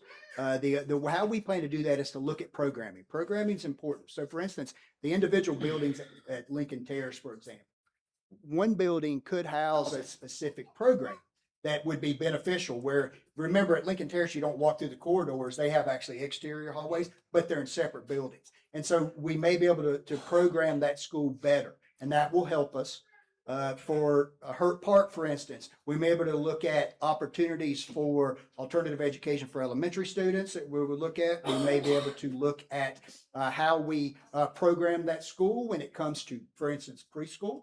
Because remember, we have a large preschool population at Roanoke Academy for mathematics and science. That's another thing that the boundary committee will look at as we go through these phases. And then when you get to Fairview, keep in mind, Fairview and Hurt Park are our biggest need schools when it comes to the condition of the buildings and how we're maintaining those. And so when we get to Fairview, Fairview has been connected nicely with what I call, they're tunneled. We just enclosed in walkways. But they still have those classrooms where you have to start at one and go through the other. So some minor renovations there will help us. The height of the school, we're not going to be able to address. So it has to stay in elementary school. So if there was programming recommended for like a middle or high school program, no way, it's just too low of a ceilings. But we think we can make it work through programming and a couple of renovations here or there. Thank you. So going back to the trailers, if we're not using the $4.3 million, the question is, just in the spirit of transparency for us here and the public, are we using that? Are we kind of putting that back into a deferred maintenance? How is that accounted for in our deficit? Whereas if we're not going to use it for the trailers because of ongoing costs, then what is that money going to be used for then? Well, that was appropriated for specific need. We would have to send that back to council for a reappropriation and a request. Thank you. Yeah, and I just was able to confirm that. So we'd certainly be open to receiving that. And procedurally, would that be the board would have to take action to do something different with the funds as a board, and then that request from the board would come back to council potentially? And we do know that we are deferring maintenance in the current budget that we submitted categorically. That is correct. A handful of days ago. Yes. Thank you. Just wanted to make sure that was out there. Thank you. Yeah. One question. When I had a breakfast with my school board buddy, one of the things that question that he had that came up was about the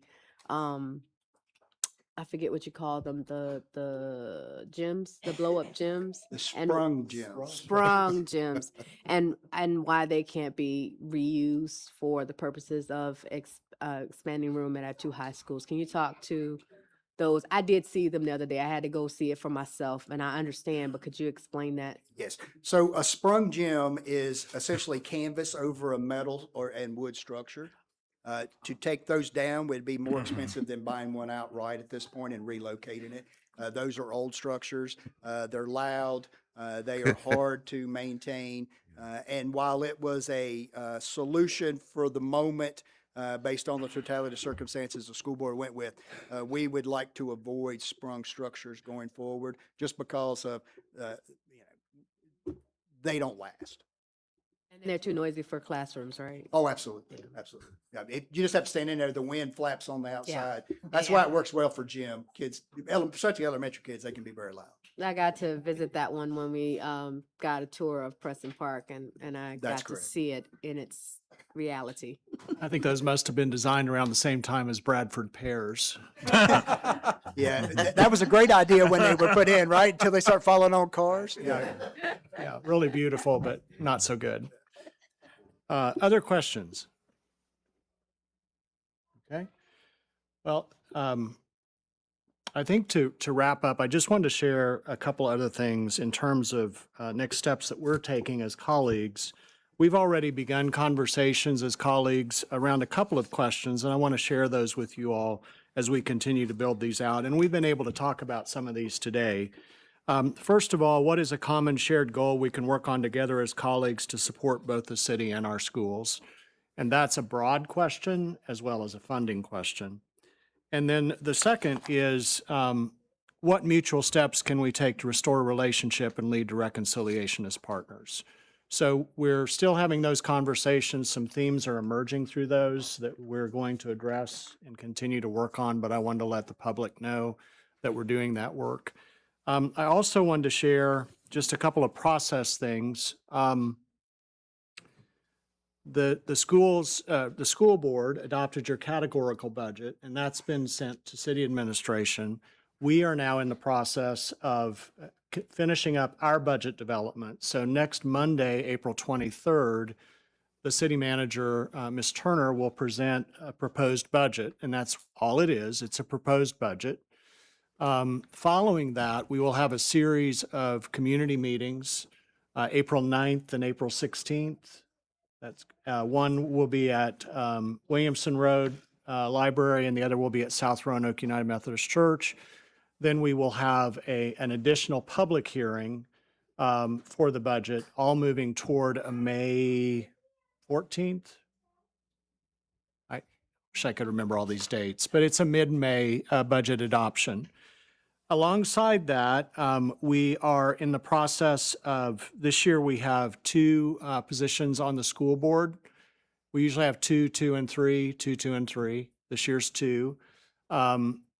Dr. Jameson is not eligible for reappointment, and so we're looking at two positions, and Mr. Link is an incumbent. We had 10 people apply, which is exciting, that we have that number of people willing to do this work, and I think that's great. I can remember some years when we had to extend the deadline because we didn't have enough applications, so that's really great. So we will be meeting to discuss of those applications, how many people we want to interview. Those will be open to the public. We will post the dates for when those will happen. Then, as required by state code, we will also have a public hearing so that those finalists can encourage anyone that wants to come and speak on their behalf to come to that public hearing and do that. That public hearing has not been set yet, but please watch for details on that. I just wanted to make sure we were clear on those two processes. Okay. Well, anything else, Annie? I don't think so. I think that was everything we had on our agenda, and I don't know if there were any other comments or things that any fellow board members needed to ask or say before we wrap for today, or Dr. White. Sure, Madam Chair, I'll just, again, I thank you for your time and for your attention as we gave you lots of updates today. I know that we are short on time, but I appreciate what was said at the start of this meeting about reconciliation and about this shared commitment to moving forward. I believe that communication is the key. I do believe also that that's what the public expects from all of us. And so to that end, I want to make sure that I'm doing my part as superintendent of Roanoke City Public Schools. Ms. Turner, I'll be reaching out to your office. There was a time when we would have monthly meetings. I believe that we need to restore those monthly meetings so that we have that type of communication. So I'll be reaching out to you sometime soon. So thank you so much. Thank you.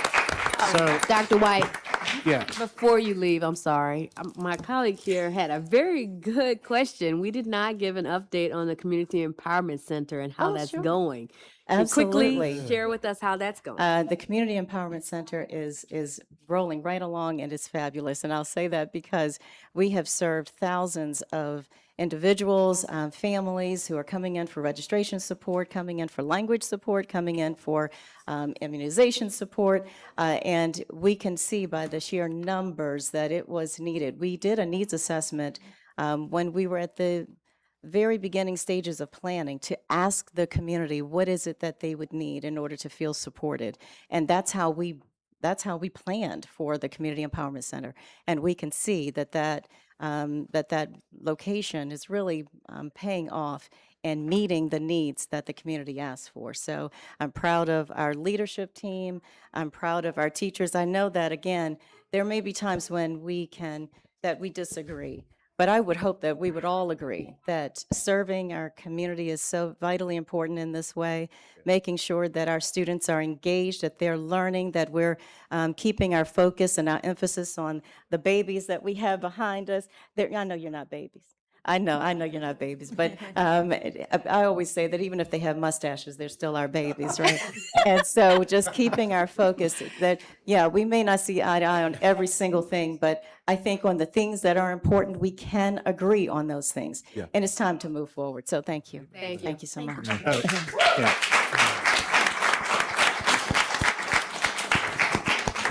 So I did just want to remind the public that may not be aware of this. Chair Appel and myself and the superintendent and city manager will be setting up these monthly meetings. We think it's important that we all understand the holistic picture for the city and the schools. I think that will be extremely helpful. You may or may not know that every city council member has a school board buddy, and our goal is to meet with each other every month. And that happens whether, even when there's change in personnel on the different bodies. So that's also our commitment moving forward. So thank you all for your presence today and our continued work together. And we will recess for 10 minutes and then we'll resume here in chambers. Spring Fund Drive, and today is New Member Monday. Contributions for new contributors to Radio IQ. Your donations will be matched 2-to-1. David and I will be here throughout the afternoon during the World and then All Things Considered to bring you a few more details on that. But right now, go to radioiq.org or call 1-800-856-8900. That's 1-800-856-8900 and make your contribution today. Thank you. Support for Radio IQ comes from Blue Ridge Cancer Care. Cancer services in Bedford, Blacksburg, Allegheny, Pulaski, Roanoke, Rocky Mount, Salem, Lexington, Wytheville, Princeton, and Lewisburg. BlueRidgeCancerCare.com. It is a problem in many major cities around the world. Rent is too high, and buying a place that has become increasingly out of reach. Here's the basic analysis. For the last decade, people's incomes have not kept pace with the rising costs of housing. That's true globally. This week, we're zooming in on the housing picture in 4 cities on 4 continents. Today, we go to Seoul, South Korea, where young couples moving into their first homes often start with what's known as a jeonse. A tenant puts down a huge sum of money, more like a deposit, but bigger, and then they live rent-free. When they move out, they get the entire amount back. For generations, it was seen as an affordable way for newlyweds to get their start, but not anymore. Jason Strother in Seoul has our story.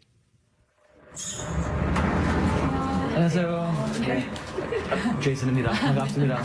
I'm headed up to the home of a couple in their 30s. By the numbers, it's a 3-room apartment on the 6th floor of a 22-story building. 그런 리빙룸, 다이닝룸이고요. 여기는 저희 굉장히 Hayen, who asked just to go by her first name, shows me around. She lives here with her husband. They moved in just over a year ago. She says it's not their dream home, but it checked their boxes. 사실 이 집에 대해서 뭔가 막 너무 마음에 들어서 왔다기보다는 We needed to find an apartment that was in our budget, she says. It was close to public transportation, and it didn't need any remodeling. 신랑 신부 내립게 인사. Hayen is a content creator who chronicled her wedding journey, including apartment hunt, on her social media channels. Along the way, she learned a lot about Seoul's pricey housing market. Most Korean couples want to live in new, high-rise apartment buildings. The way they afforded that in the past was with a jeonse. These deposits on rentals have always been a big investment. Usually, couples would come out of their wedding with a jeonse, gifted by family. A jeonse used to be roughly 50% of a home's value, but price tags on these apartments have risen dramatically. In the last year alone, home values rose 13.5%. So along with that, in recent decades, deposits for really nice apartments in Seoul have gone from something in the neighborhood of a couple $100,000 to several $100,000. In really well-to-do areas, you could easily pay close to $1 million. On top of that, every 2 years, tenants have to renew their contracts, and landlords take that opportunity to hike the price and increase the deposit. For some, that arrangement is out of reach. For others, it no longer makes financial sense. Hayen and her husband didn't want to put down that kind of money for a junsei. They'd need to take out a loan, in which case, why not buy a place? So Hayen says they put off finding their forever home for a little longer and also starting a family. 저희도 자녀를 가질 계획이 당연히 있는데 집 문제가 해결이 돼야 뭔가 She says they want to have a child, but need to find a more permanent home first. They'd like to buy an apartment, but want to do it soon before prices go up any higher. This is a common scenario. Kim Jin-yu is a housing policy professor at Kyunghee University. 아주 직접적으로 영향을 미치죠. 일단은 주거가 불안정한 상태에서 He says there's a direct link between housing affordability and the country's low birth rate. Kim explains that because couples feel unstable in the real estate market, they're putting off marriage as well as having kids.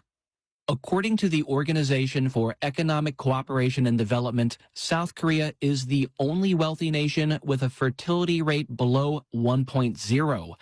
More people die than are born here each year.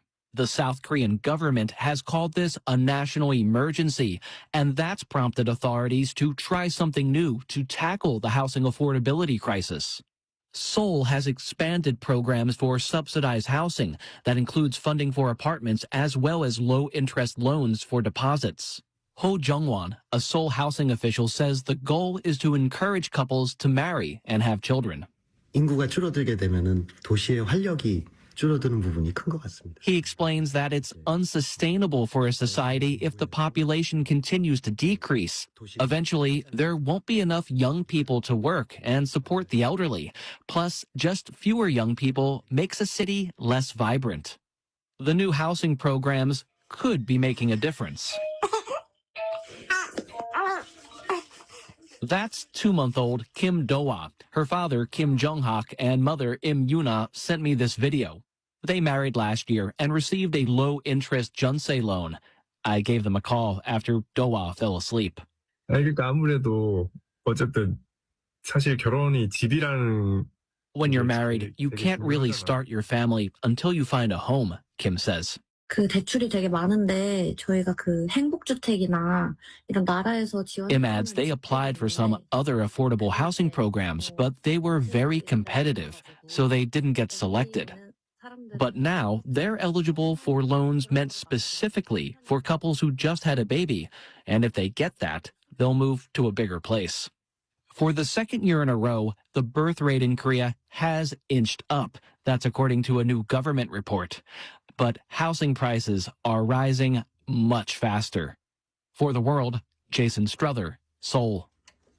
You are listening to The World on Radio IQ. Thank you so much for being with us on this Monday afternoon. Interesting that in certain parts of the world, how the population growth has stopped or has started to decline. Ironically, just coming up, we'll be hearing about Paul Ehrlich, the famed author of the book, The Population Bomb. He died last week at the age of 93, and his book argued that the rapid global population growth would outstrip food supplies, leading to famine and environmental collapse, and we'll hear about his legacy coming up in the very next segment. Those are the kind of contrasting points of view and stories that you hear and you get when you tune in for The World on Radio IQ. I'm All Things Considered host Craig Wright, joined in studio today by Radio IQ News Director David Seidel, and it is our 2026 Spring Fund Drive. Great day to make your contribution in support of Radio IQ, in support of the context that you get from the world. I think that's what you were talking about there, Craig. You hear about these issues, whether it's housing, whether it's population demographics, the declining birth rate. You hear about it in one country and how they're dealing with it. We deal with many of the same issues here in the United States, in Virginia. And so are there lessons that can be learned, maybe a two-way street of how those issues can be addressed? It's all part of the context that public radio and programs like The World try to bring you day in and day out. And I think The World does a great job of that and bringing that international perspective. Absolutely. Think about how often you listen to Radio IQ and how often it's with you, whether it's in your car, in the kitchen, or through your smart speaker. We are your daily companion. We provide you the information that starts your day and the stories that help you unwind. But this companionship is now entirely dependent on your generosity. We're part of your daily routine, so please make us a part of your monthly budget. A $12 monthly gift would make a world of difference and help keep us around just a while longer. You can do that by going to radioiq.org and clicking the red donate button at the top of the page. You can also call us at 1-800-856-8900. There's also that red donate button on your Radio IQ app that you can find that there, or perhaps you've received an email from us this morning. Follow the link on that and it will also take you where you need to go to make your contribution. But we ask that you help us keep going with our spring fund drive and throughout the week by going to radioiq.org or by calling 1-800-856-8900. And if you've never made a donation to Radio IQ, never been a member of this public radio partnership, today would be a great day to do it, because that $12 donation on this new Member Monday will be matched 2-to-1, effectively tripling the support of the station. That $12 will be matched 2-to-1, so that turns into $36 of impact every month for Radio IQ. You can make your donation at radioiq.org or by calling 1-800-856-8900. We need 6 more donors during this hour of the world to stay on track to our hourly goal here, and we feel like we can make that this afternoon with your help right now. radioiq.org, 1-800-856-8900. That's 1-800-856-8900, and thanks.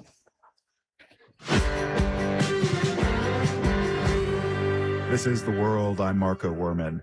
In 1968, biologist Paul Ehrlich made a provocative prediction. The number of people in the world was growing too quickly, and that growth, he said, would outpace food production, causing widespread famine and environmental collapse. This was the argument at the center of Ehrlich's book, The Population Bomb. Ehrlich died last week at the age of 93. Michael Giarrusso is a co-author of After the Spike, which assesses the problem of depopulation. He told me that despite being wrong, Ehrlich's ideas have had a lasting influence. Ehrlich warned that if we didn't get the population under control, that we were going to starve ourselves to death.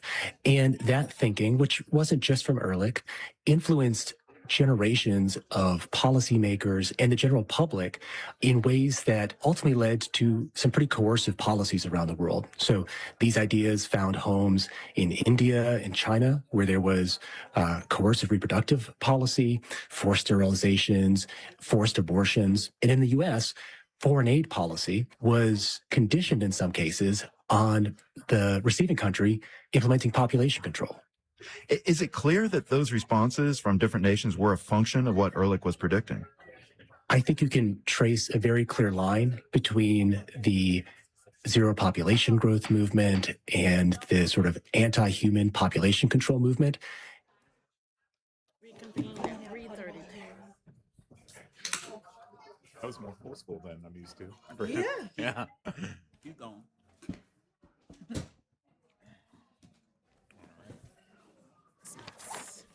Shout outs. Thank you all for your patience as we continue our 2:00 p.m. session of Roanoke City Council. The Council of the City of Roanoke is seeking applications for various vacancies on council-appointed authorities, boards, commissions, and committees. You can access an online application at roanokeva.gov. We're going to move now quickly into our presentations and acknowledgments. And first of all, at all of our 2:00 meetings, we do shout outs on behalf of council members about good things that are happening in the life of the city between our meetings. And so I'm going to turn to Councilwoman Powers to get us started today. Sure. So I'd like to give a shout out to Downtown Roanoke Incorporated and Freedom First Bank for doing the St. Patrick's Day parade this past Saturday. We had a lot of people there. It was absolutely wonderful to see that many people in our city having a great time, eating in our restaurants. So a big shout out to everybody and the city employees that worked to make that happen as well. Thank you. Thank you. Councilman Nash? Yeah, I'm going to piggyback off of the past festivities that were going on all around downtown. I did not participate in the parade, but I definitely went and it just kind of walked around, had a few beers, a few responsibly, of course. But I was really pleased with the energy. There was a really good vibe among the people that were in our downtown this weekend, and I'm very thankful that, from all accounts of what I've heard, there were no crazy incidences that made Miss Turner send us a text message. I'm gonna knock on wood and pray to God that it continues to stay that way for a while. But I'm glad everyone had a fun St. Patrick's Day, a safe St. Patrick's Day, and it's always great to see our downtown that packed. Thank you. Vice Mayor? Thank you, Mayor. I had a few. I want to also, was not able to march in the parade either, but I did go downtown afterwards, and it was a very festive atmosphere. I had a good time down there for a little while, and I agree. It was really good to see downtown so full of people, and glad to see that our businesses were busy. Hope that was a really good weekend for them. I also want to thank, the reason I couldn't make it to the parade is I messed up my scheduling, and I did a cleanup in Washington Park that morning. So I want to thank everyone who came out to that and learned a lot about the stream restoration project that Stormwater has done there on Lick Run in Washington Park. And then my last thank you, I want to give a shout out to the Friends of Mountain View and the Roanoke Valley Preservation Foundation. I got a tour of the Fishburne Mansion over in Mountain View Recreation Center, trying to find it, on March 4th. And it's really impressive to me, all of the volunteers that are stepping up to help us get that facility back to where it needs to be so that it can be an amenity to the city, so that we can have events and things there. And we know that it needs millions of dollars in repairs. And I'm just grateful that we have people that are willing to put in the work to do some of those repairs themselves. They're willing to raise some money. And I think that there were some exciting ideas that came out of that as to how we might move forward in the future at that facility. So maybe more to come, but I think that's enough for one day. So thank you very much. Councilwoman Sanchez-Jones. Well, I have to thank everyone that was involved in putting together such a wonderful event as the St. Patrick's Day Parade, and to the businesses. I was happy to go by a lot of the businesses, and they were full. So congratulations, and I hope they made some good money. Thank you. Councilman Hagan. So to reiterate, the parade, it was amazing. One thing that I did was able to enjoy is the opening night for Buddies over at Exit Pursued by Bear Theater, or the Bear Theater. They have an upcoming show this weekend, and I wanted to highlight this because it's written by somebody that went to Hollins. It's the directorial debut of Gene Morano's, and he's works at WFIR. So highly recommend if y'all can get tickets. Highly recommend. Thank you. And I would just add, last week I had the honor of attending, along with Councilmember Nash, a ribbon cutting for what's called the Agape House for Veterans. Agape Home Health has for years wanted to renovate houses for veterans to help us eliminate veterans homelessness in the community. And it was so touching to be there. And as I was walking with the mother of the woman who's opening it, she just looked into my eyes and she said, 20 years, 20 years. And what she was saying to me is, this has been their vision for 20 years to open this house, and to see it come to fruition was a very touching moment. So thanks to Asia and her family and everyone who's involved in the new Agape House on Salem Avenue for veterans. Now I'd like to invite Heather Fay, Director and Executive Regional Administrator for the Greater Roanoke and New River Valley Small Business Development Center, to join me at the podium for a special proclamation.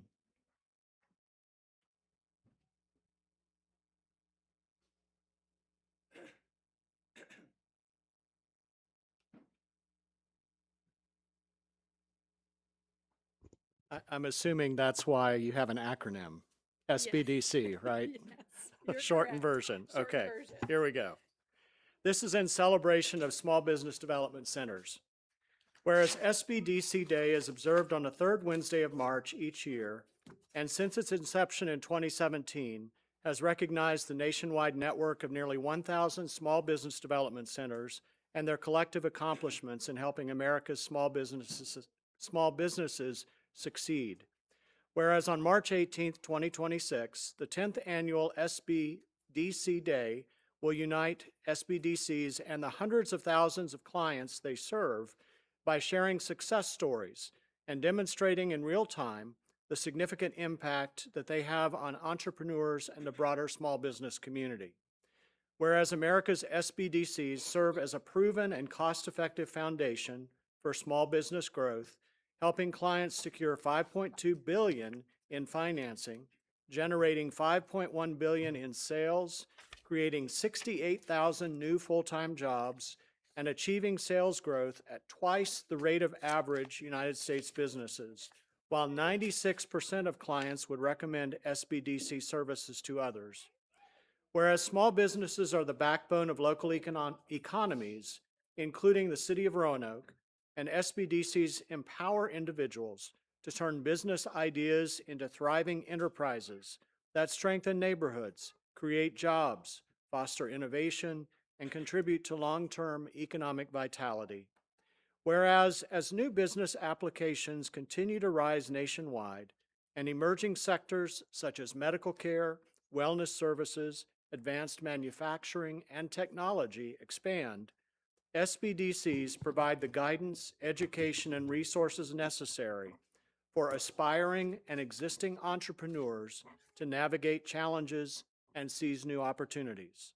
Now, therefore, I, Joseph L. Cobb, Mayor of the City of Roanoke, do hereby proclaim March 18th, 2026, throughout this great 8-time All-America city as Small Business Development Center Day. Congratulations.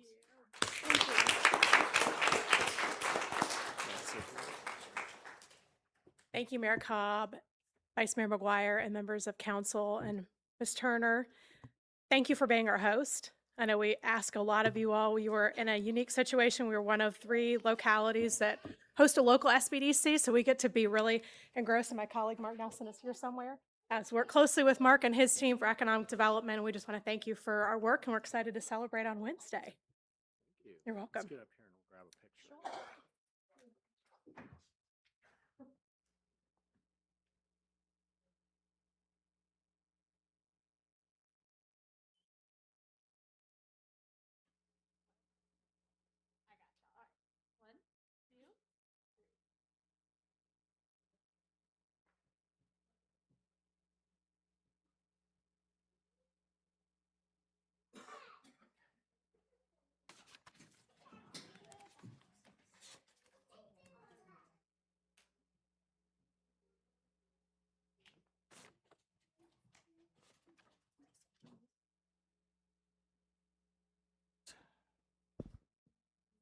Okay, now we're going to move on to our hearing of citizens upon public matters. And this is an important part of all of our meetings that we set aside as a priority for citizens to be heard.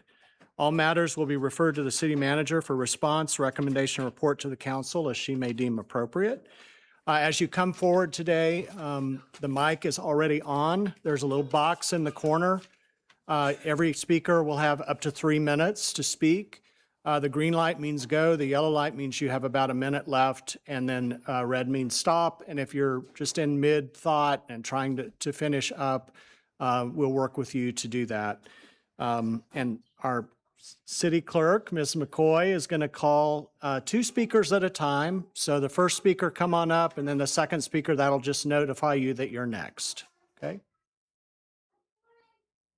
Ready? The first speaker will be Kevin Agard. Agard? Agard, okay. Right. Welcome. Thank you. Hi, all. Thanks for having me. My name is Kevin Agard. I live in the greater Day Early neighborhood. I've got 2 kids at Grandin Court. I'm the PTA treasurer there. For my day job, I am a data scientist for a public sector consulting firm up in DC. I do a lot of work with government agencies, looking at reporting, monitoring, auditing their financial offices and HR systems. So it felt very familiar to be going through the city budget and the school district budget and looking at all those things. It's not exactly a Friday night, but it's a Friday morning. One of the things that I wanted to look at was the per unit budgeted expense across the government. So public safety, $99 million for 800 plus positions. Parks and Rec, like 14.6 million for 115 so odd positions. I did the same thing, Roanoke City Public Schools, 2,700 people. You look at their budget. On that list of about 10, I threw out parking because it's weird. The school district comes in 10th, dead last. If you look at the average annual salaries, I got FOIA requested data for city employee salaries, school district employee salaries. You look at the average annual salaries across the city. School district is 9th out of 10, second to last. It is already stressed and pushed. So I just wanted to come advocate to make sure that we maintain our funding for the schools so we don't find ourselves locked in a cycle of having to fight for funding every year. I liked the formula. It was working. I was one of those people that the chief operations officer from RCPS talked about. We lived in Colorado. We moved here because Roanoke has a lot of good things to offer that we really liked. When I'm going through the city budget and I'm looking at various line items to try and think, all right, well, I might wish I can drive my car without gas, but I can't. I can't just say fund the schools, good luck. There's got to be some other options. I found myself kind of confused at some of the line items. $1 million for strategic management and administration. I don't really know what that means. 3.3 on economic development. That could be cool, but I don't know exactly where that's going. 5.2 million on memberships and affiliations. I don't know what those are. I'm assuming it's not like National Geographic. It's probably something different than that.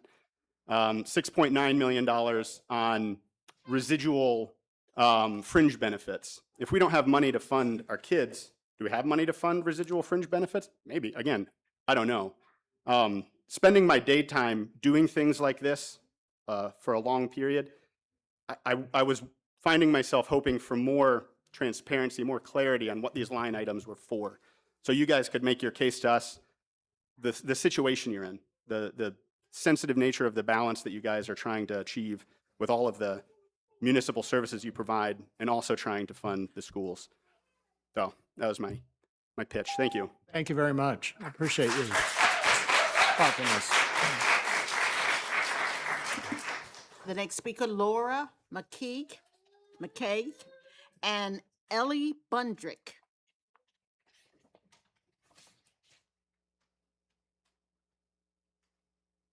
Welcome. Thank you.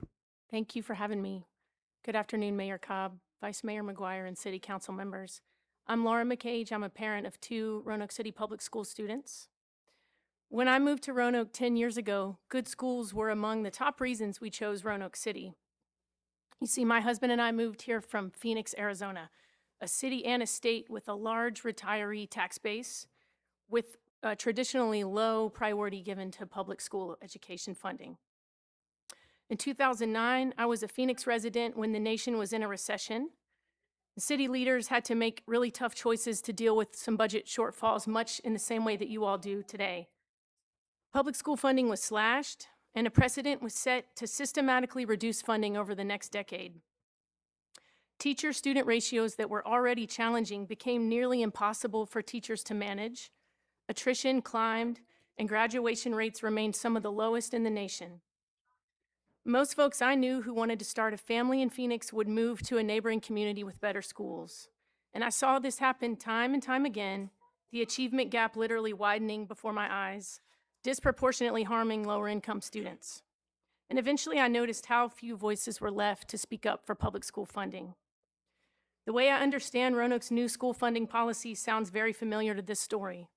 By changing the funding model, you have hamstrung the school's ability for capital improvement planning, addressing maintenance needs, ensuring adequate staffing. This will make it more difficult for our schools to continue to operate at a level that attracts young families like mine was 10 years ago to move to Roanoke City.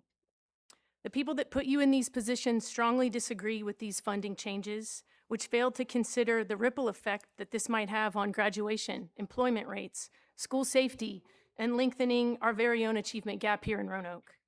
You city council members have the power to make the ultimate long-term investment in Roanoke while you're sitting in these seats. Restoring the school's funding and returning to the previous funding model will demonstrate to your constituents and to young families considering a move to Roanoke City that this is a place that cares about education and opportunity. Thank you for your time. Thank you very much.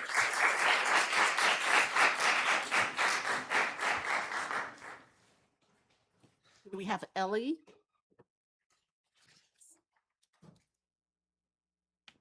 Welcome. You want to pull that mic down just a little bit? There you go. Perfect. Hello, my name is Ellie Bundrick, and I'm a 5th grade student at Highland Park Elementary. I'm here today to talk to you about the budget cuts for Roanoke City Public Schools, including Play-Doh, activity buses, and many more programs crucial for students' education. First of all, you are trying to cut the Play-Doh program. I may not be in Play-Doh myself, but I know how impactful it is to students who are.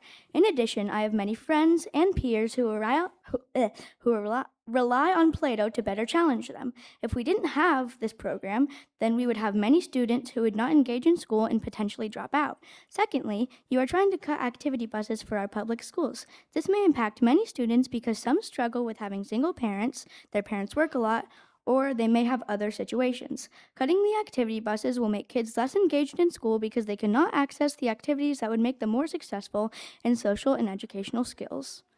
These are just some of the programs you are trying to cut.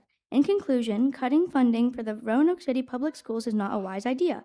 I am not only speaking for myself, not only my classmates, not only my school, but all schools in Roanoke City. I hope that you make the right decision. Thank you for your time. Thank you very much.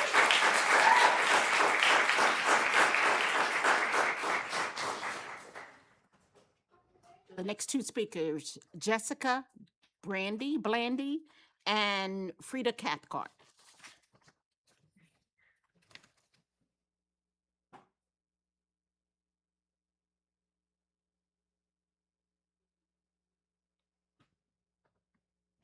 Welcome. Hello. Good afternoon, Mayor, members of council, and city manager. My name is Jessica Blandy, and I'm a resident of Roanoke City. Thank you for the opportunity to speak today.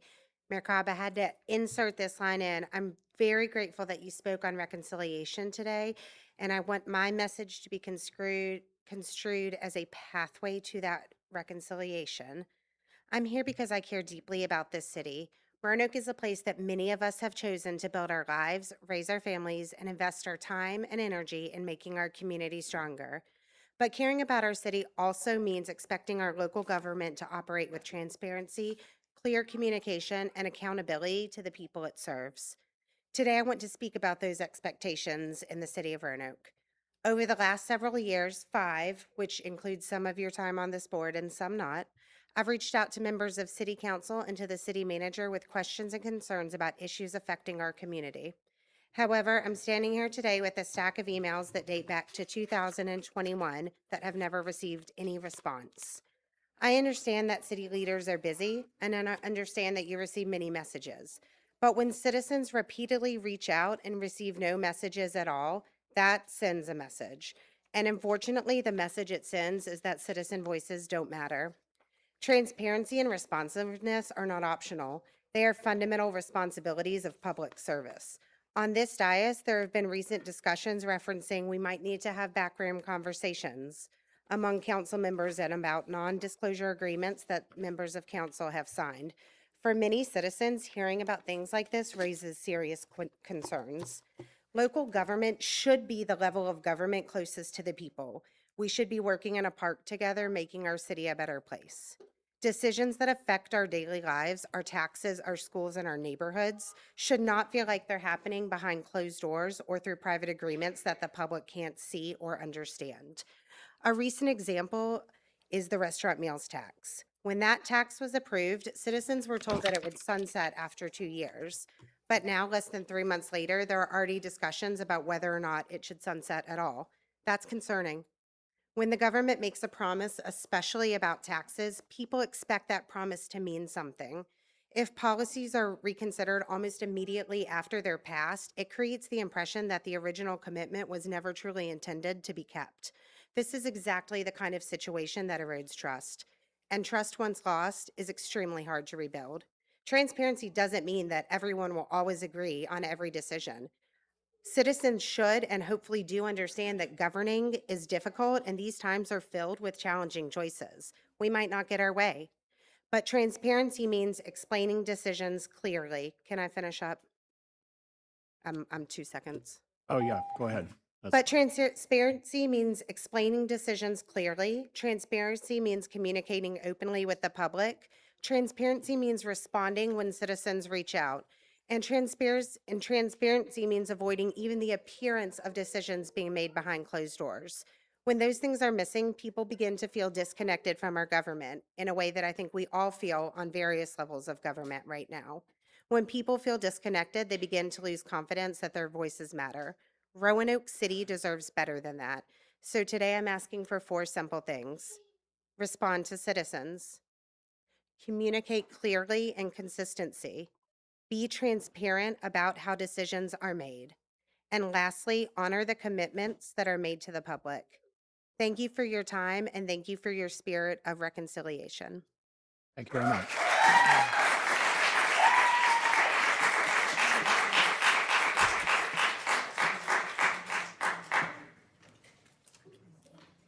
Welcome, Ms. Cathcart.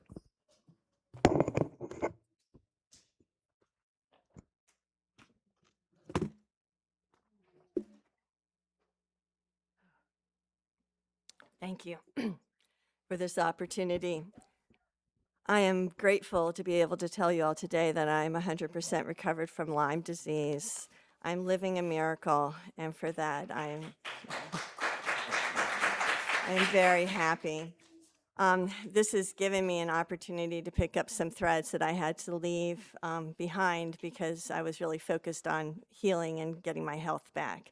Now that that has happened, I've been turning my attention to my wealth and also my community's wealth and the things I really care about.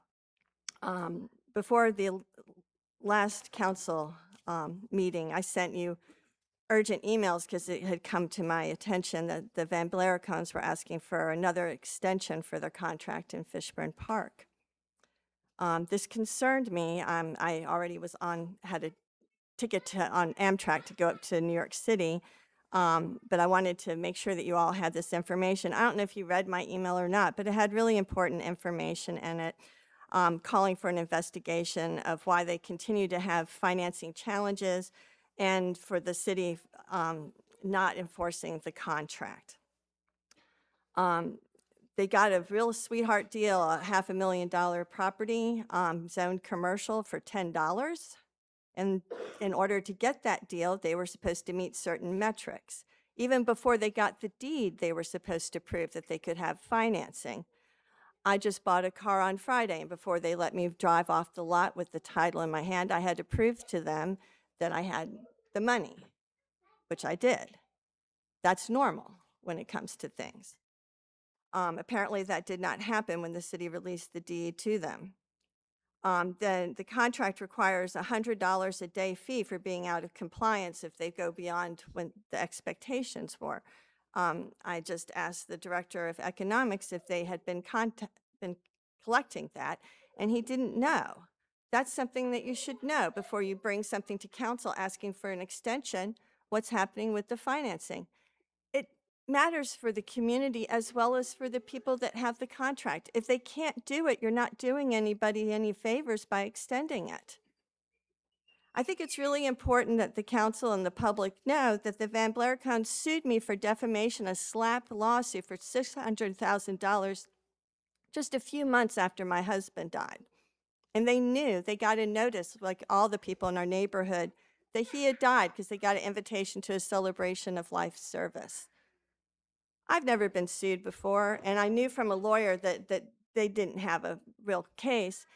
A few weeks later, after they filed in the courthouse, they sent it, their lawyer sent me an email saying, hey, just send, or no, it was a package, just send this to my insurance company, which with the insurance background looked to me like something was very questionable about that.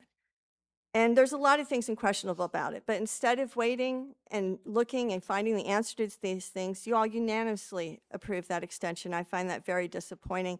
And it doesn't surprise me that the city is having financial problems when things like that are happening, when there's not transparency, when there's not accountability. And I'm over my time.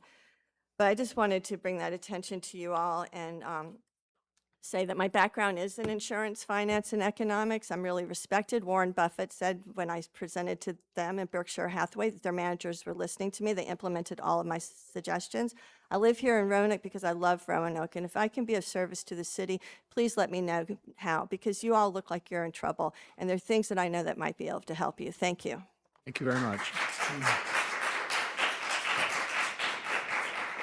The next two speakers, Angela Bird and Wani Moja.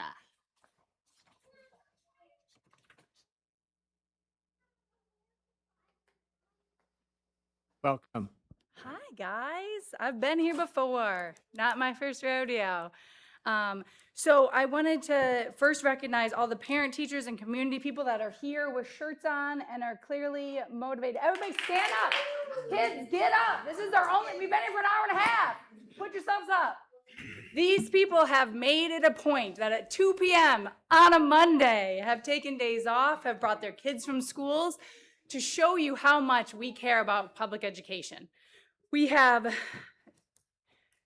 okay, I'm going to keep myself together here. I look around at all of these people, and I just think if these many people want to show up on a Monday at 2 p.m., then there must be a reason. We don't just want to come hang out. I've told you before, this is not my jam. I don't want to hang out here, but I will if this is the only way to show you what your constituents want, okay? We will keep showing up. We will keep showing you the things that we find valuable. The things that our community are struggling with is trust and transparency from you all.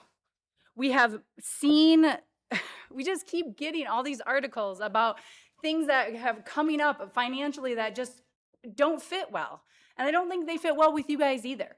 I don't think you expect people to overuse their budgets. I don't think you expect that. I know you don't. This is right in your wheelhouse, right? We don't want that to happen. And what we want to see and be able to trust is that everybody's doing the things they're expected to do. And I think right now, that's just not what we're feeling.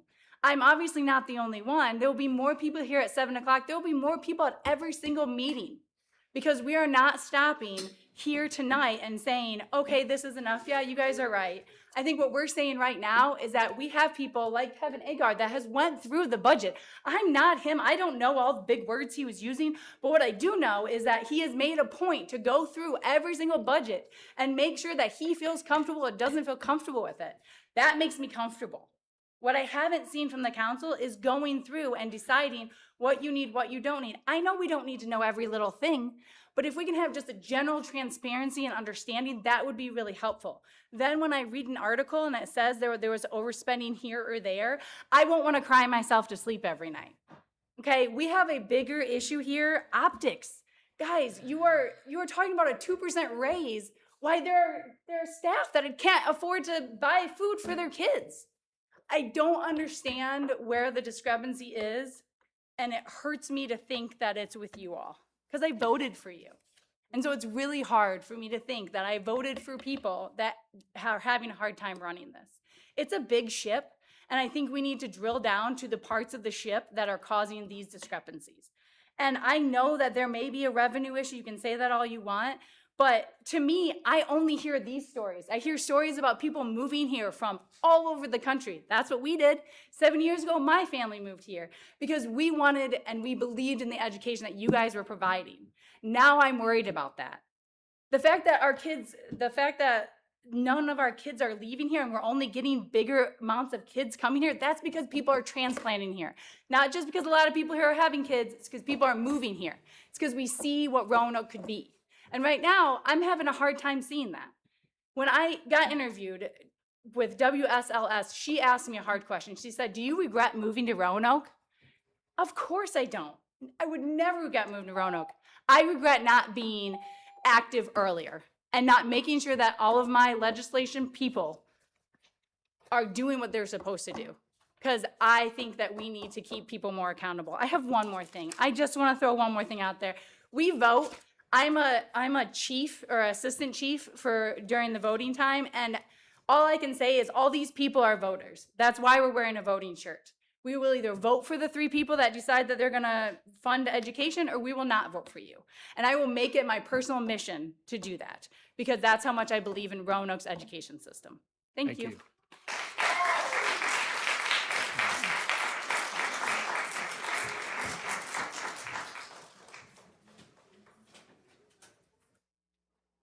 Welcome. You want to, just pull that down a little bit. Thank you. Good afternoon. My name is Wani Modra, and I am an 8th grade student at James Madison Middle School of Roanoke City Public Schools. I am speaking on account of the budget cuts made to Roanoke City Public Schools.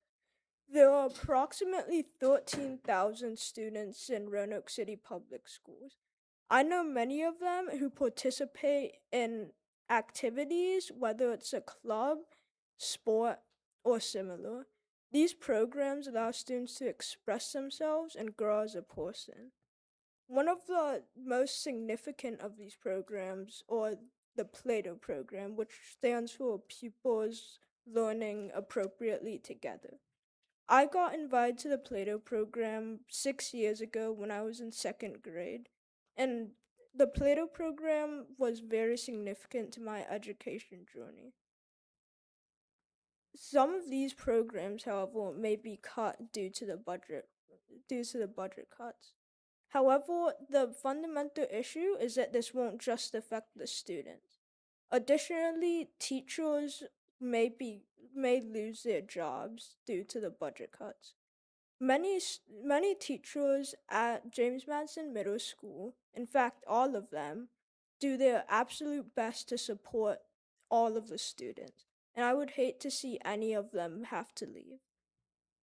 Additionally, guardians of the children who partake in after-school activities may need to leave opportunities such as work or similar in order to pick up their children.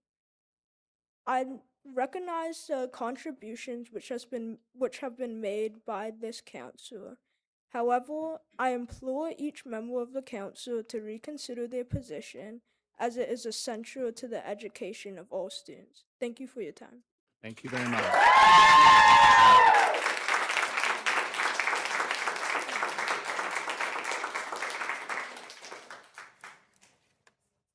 And our last speaker is Kathleen Jennings.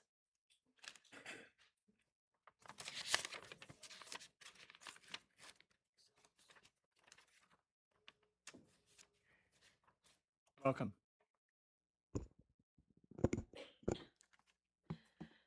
He did such a wonderful job.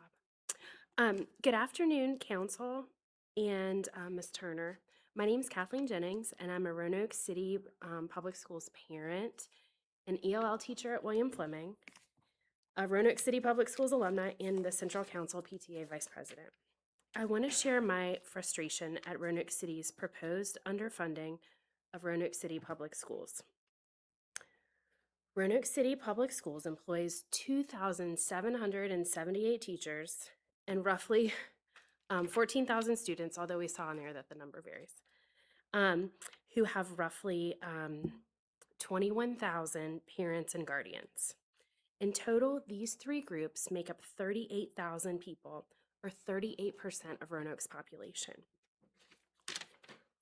This is 38% of Roanoke's population who are presently anxious and worried about what next year will look like for their families.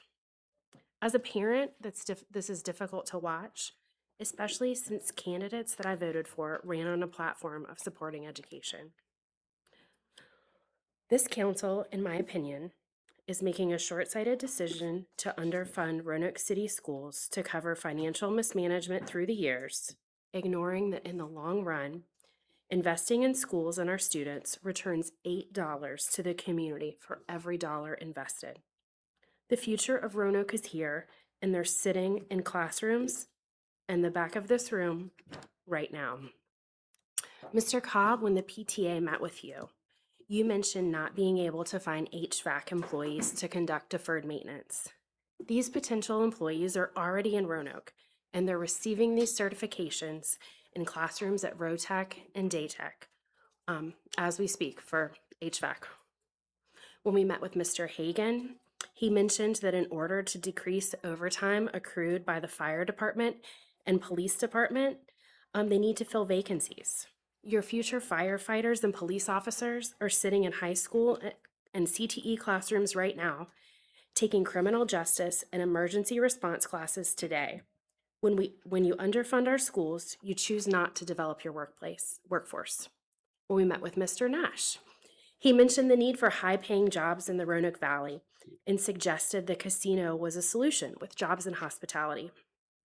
Right now, students are here taking classes and getting certifications in business, carpentry, barbering, criminal justice, machining, cosmetology, welding, culinary arts, and health and medical. These are jobs with opportunities for growth in established industries. When we invest in education, the return on investment in our students' future is such a high return. The future of Roanoke City is here. They are sitting in our classrooms across all quadrants of the city. And when the Office of... You can go ahead and finish. It's very aggressive. The Office of Budget and Management, the city manager, and city council are focused on short-term financial goals caused by previous years of mismanagement and surprises. You're ignoring the long game. Every dollar invested in education returns $8 to our community. I know everyone isn't a math person, but this is a terrific return on investment.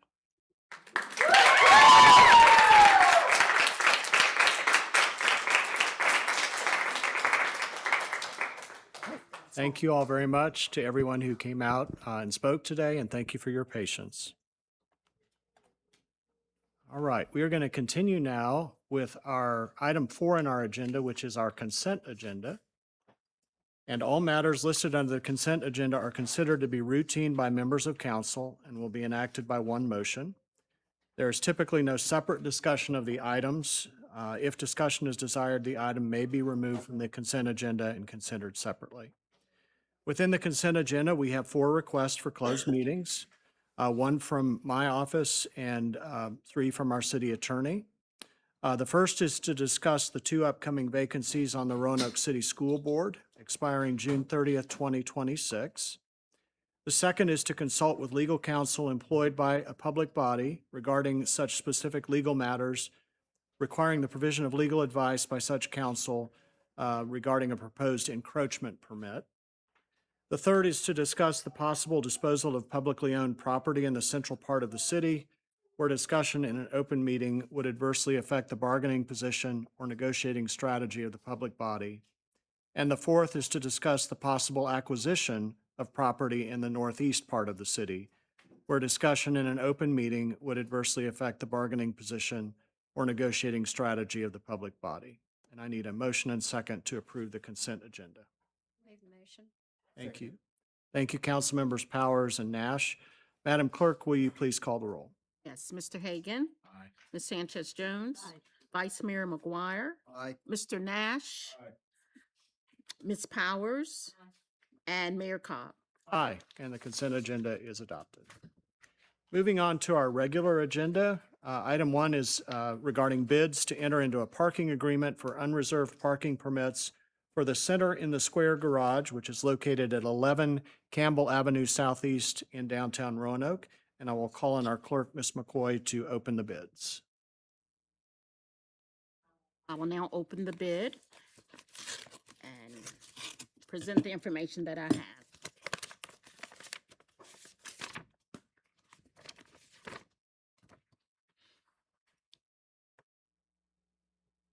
Okay.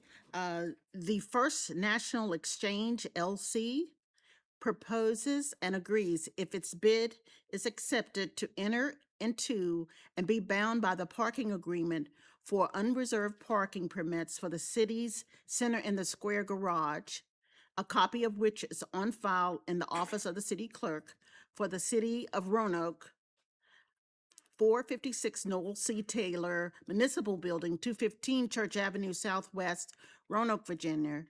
Furthermore, the undersigned bidder warrants that it can and will comply with the provisions of such parking agreement. The bid The bidder agrees that monthly payments will be made according to the rates set forth in Section 5 of the above parking agreement for each of the parking permits provided by such parking agreement for the sole use and purpose of providing parking spaces for guests of the hotel to be constructed. Payment is due to the city in accordance with the terms of the parking agreement. Bidder agrees that the number of parking permits will be available under the parking agreement is 20. The bidder agrees to develop, construct, open, and operate a hotel in downtown Roanoke, Virginia by January 31st, 2025 with at least 25 rooms.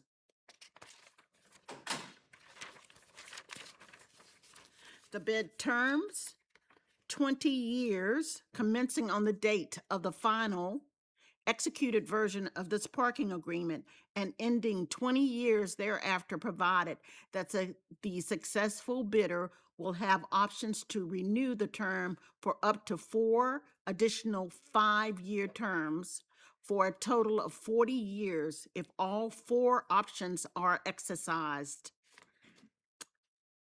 And bidder agrees, if its bid is accepted, to execute, deliver, and perform all terms and conditions of the parking agreement, a copy of which parking agreement is on file in the office of the city clerk, 456 Noel C. Taylor Municipal Building, 215 Church Avenue, Southwest, Roanoke, Virginia, 24011, including, without limitation, providing the city with a bond or other security in the amount of $15,000 as required pursuant to Section 15.2-2104 Code of Virginia as amended.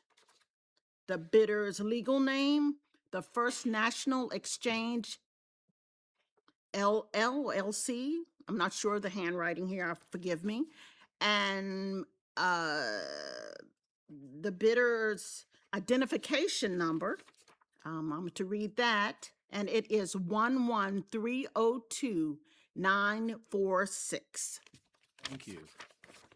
Madam Clerk, are there any other additional bids? No other additional bids. Then I will declare the bid opening closed, and we will refer this to the city manager for review, evaluation, and recommendation to council. And there will be a public hearing regarding this bid tonight at our 7:00 p.m. council session. All right, thank you very much. Item 5 on our agenda is public hearings, and we have none. So we'll move to petitions and communications, and I'm delighted to welcome Mr. Richmond Vincent, who is the Chief Executive Officer of Goodwill Industries of the Valleys, for a presentation and an update on Melrose Plaza. Welcome. Thank you, Mayor, Vice Mayor McGuire, members of the City Council, Ms. Turner, Ms. McCoy, and Ms. Carini. I also want to give a recognition to Ms. Angela Vernon, who is the Vice Chair of the Goodwill of the Valleys Board of Directors. I want to thank the Council for the opportunity to share an update on how we're doing with Melrose Plaza. So today I'm sharing how Melrose Plaza is advancing community well-being in Northwest Roanoke through initiatives that address social determinants of health.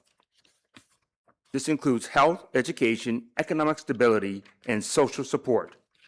Just a reminder that the genesis of this project is to improve the life expectancy of our fellow citizens residing in the zip code of 24017. And just as a reminder, at the last health assessment provided by Carilion Clinic, that the residents in 24017 live 6 years less than those in adjacent communities, which again, that's what really prompted us to really dive in and make a true change in this community. So this presentation highlights the major components and the measurable activity we have captured for the 5 months in 2025. As you know, we had the grand opening in July of 2025. So this is from that time to the end of the year. These are our outcomes. So the goal is not isolated programs. It's a coordinated set of resources in one place that will strengthen the community's overall well-being at one time. So let's start with economic stability. And what I want to begin with is the market on Melrose. The market on Melrose is designed to strengthen economic stability and access by connecting residents to nutritious foods and job opportunities. In sales, and that's how we're kind of measuring our progress there, we generated $2.5 million in sales in 5 months. And that equaled a net loss of $1.5 million. And that entire loss is what Goodwill is subsidizing this project, because we believe it's that important for this community, and it's the foundation of us making a community improve its well-being. Now, this doesn't include the Virginia Fresh Match, which is a program by the Commonwealth that reimburses the grocer 50% of purchases of produce by folks who are on SNAP and WIC. That is now in process, so we want to see that really improve, and we expect it to be about 20% of our overall sales by the end of this year.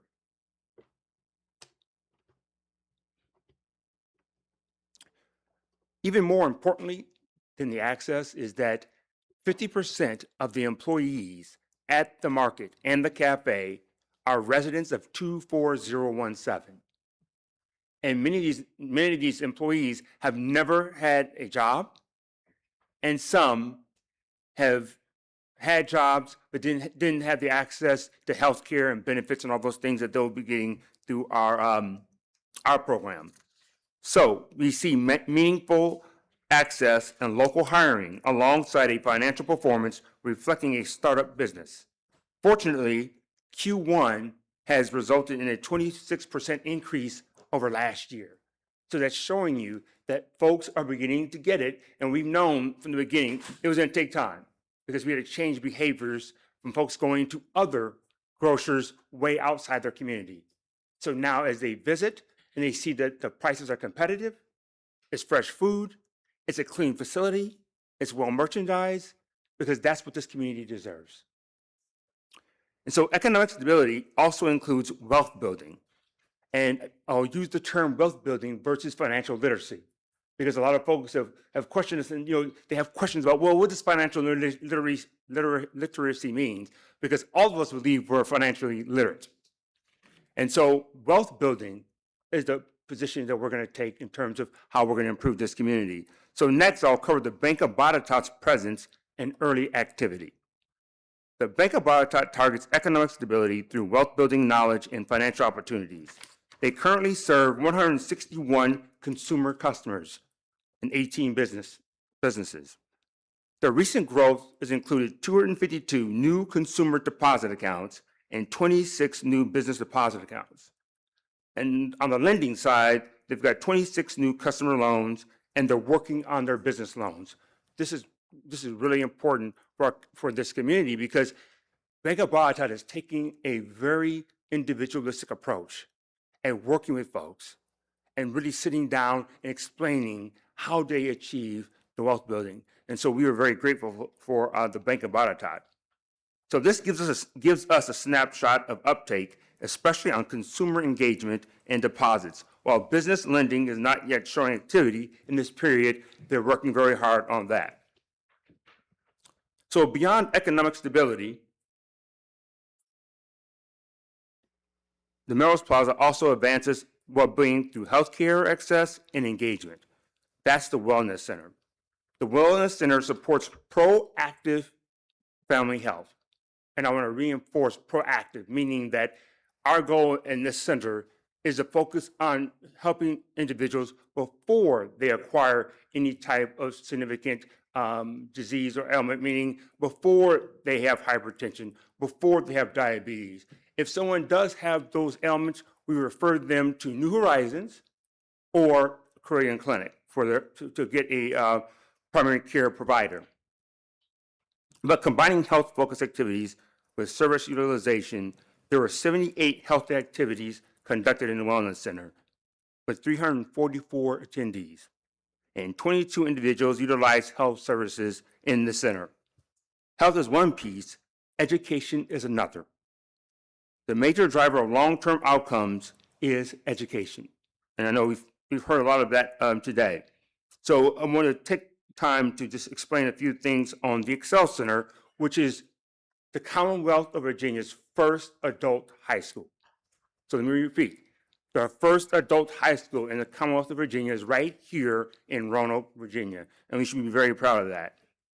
And the Excel Center focuses on adult learners providing access to a high school diploma and career credentials. Currently, we have 81 students enrolled, but we had over 520 applicants who applied to take part in this adult high school. And I have to share with you, and Mayor Cobb attended our last end of session event that we had, that it is so emotional to watch these adults who have the courage to come back and to get their education. And one that comes to mind is a young man named Jerry. He was 66 years old, and he's one of our students. And it's amazing to hear his story of saying, I'm never too old to get my education. And all we could say was, amen. And so next is the Harrison Museum of African American Culture and Art. And, community well-being has to include culture and connection, and that's where the Harrison Museum comes into play. So the museum's mission is to cultivate awareness and appreciation of the contributions of people of African descent, strengthening social and community well-being. The museum has had 378 visitors, one exhibit, and served 62 youth in a period reflected here.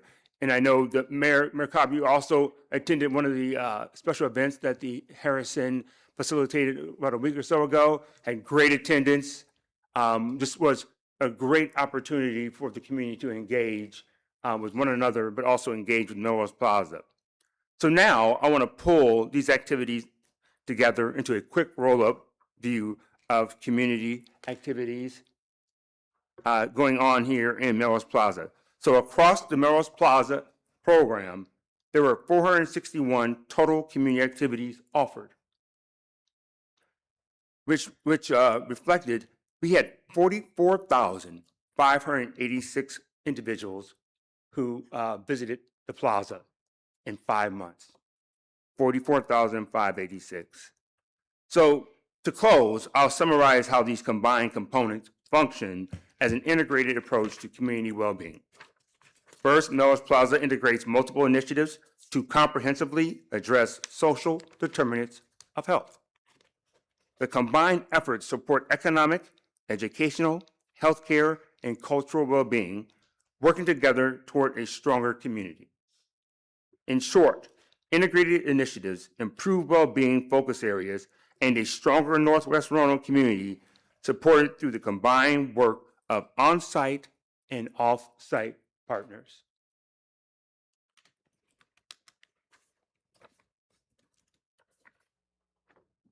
And members of the council, Mayor, Vice Mayor, that concludes my update for you today.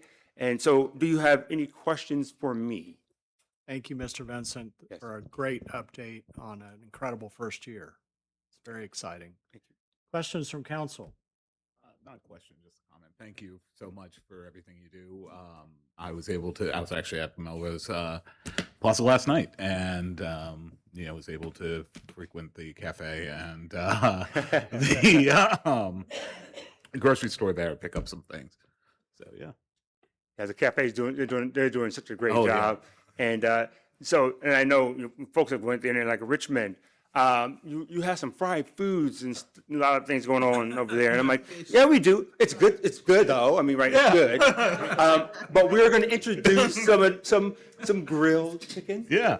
some things that are going to really help get folks to enjoy some of the more nutritious foods. But we got to sell what people want, right? So. Yeah, it's good. Just as long as we have the fried fish. Fish. Well, we'll give you an option. Yeah. Councilman Nash. We'll give you an option: fried and grilled. I'll do half fried and a quarter grilled or something like that. Gotta ease into it. Yeah. But I just wanted to commend the work you all are doing. I see it. I always tell people I live literally like a 4-minute drive from Melrose Plaza. I come straight down Lafayette once I leave my street, and I'm at the grocery store.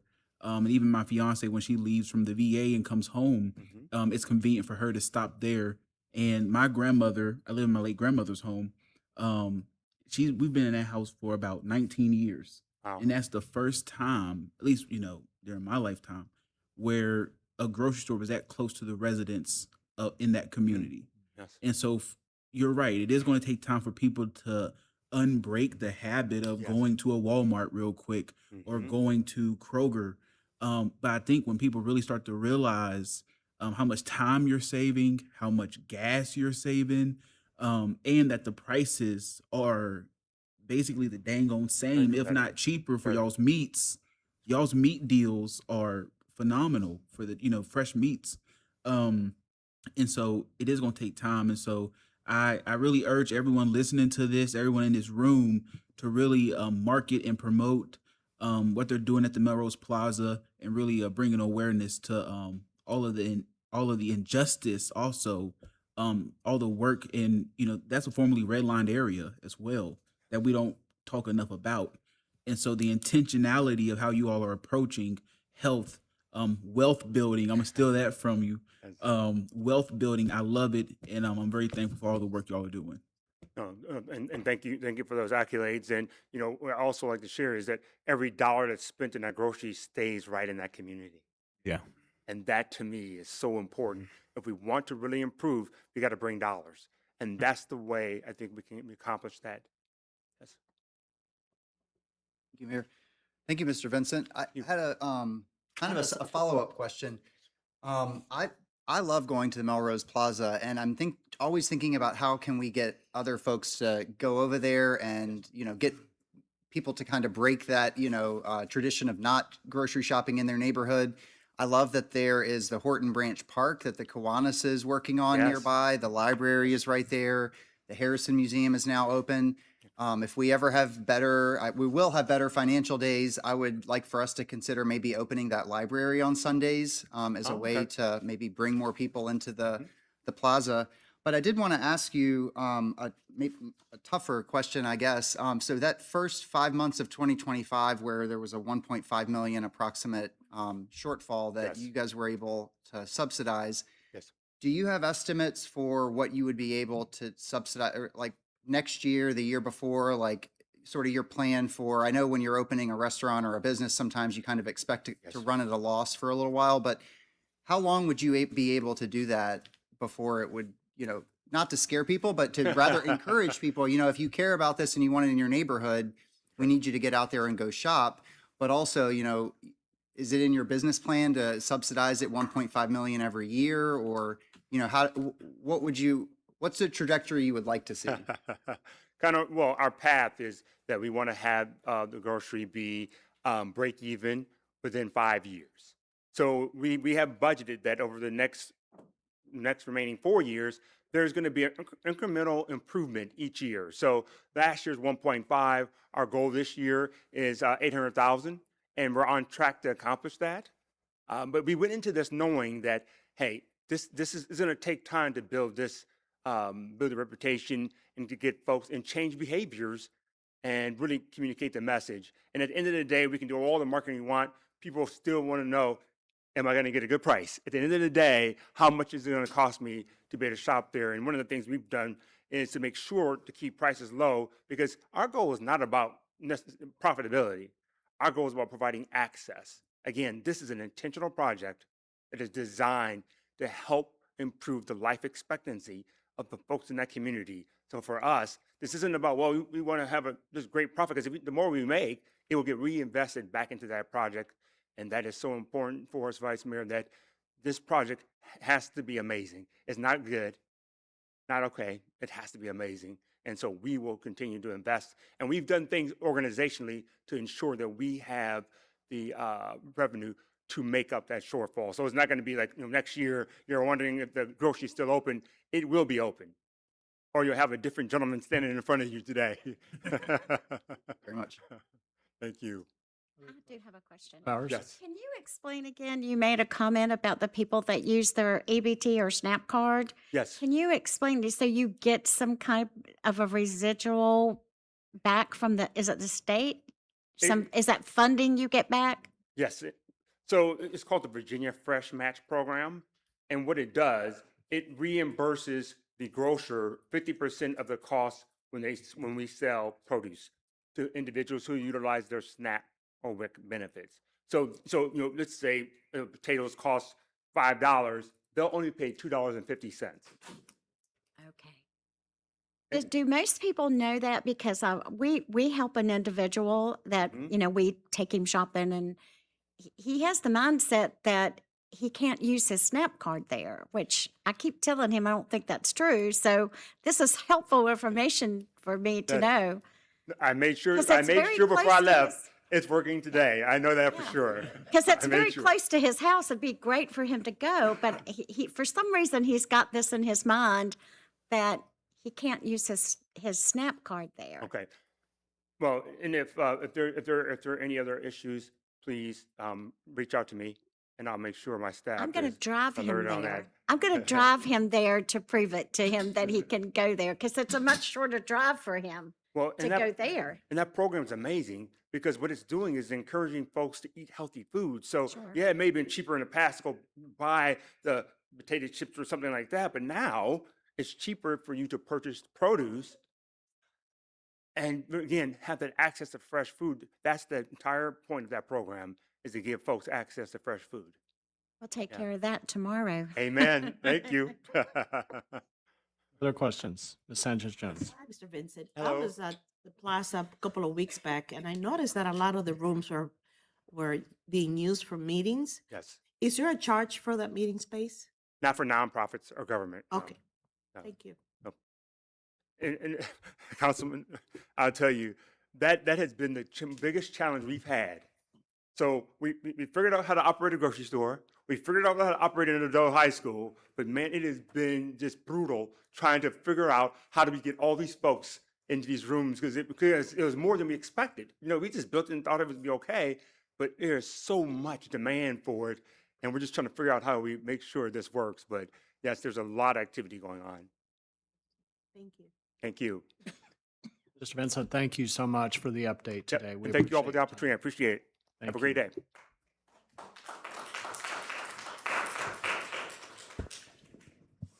Now we're going to turn to reports of city officers and city manager. And Ms. Turner, I'll call on you to introduce our budget briefing on external agencies. Thank you, Mr. Mayor, Vice Mayor, and members of council. I'd like to bring up our grants manager, Helen Ferguson, who will go over the process that we went through for external agencies. And I'll turn it over to Ms. Ferguson. Good afternoon, Mayor Cobb, Vice Mayor McGuire, members of City Council, and Ms. Turner. Today, I'm going to report on the external agency process as part of the budget process. I will cover the history of the process, updates, applications, and funding recommendations. Historically, the city has opened this funding opportunity to a limited number of agencies in the community.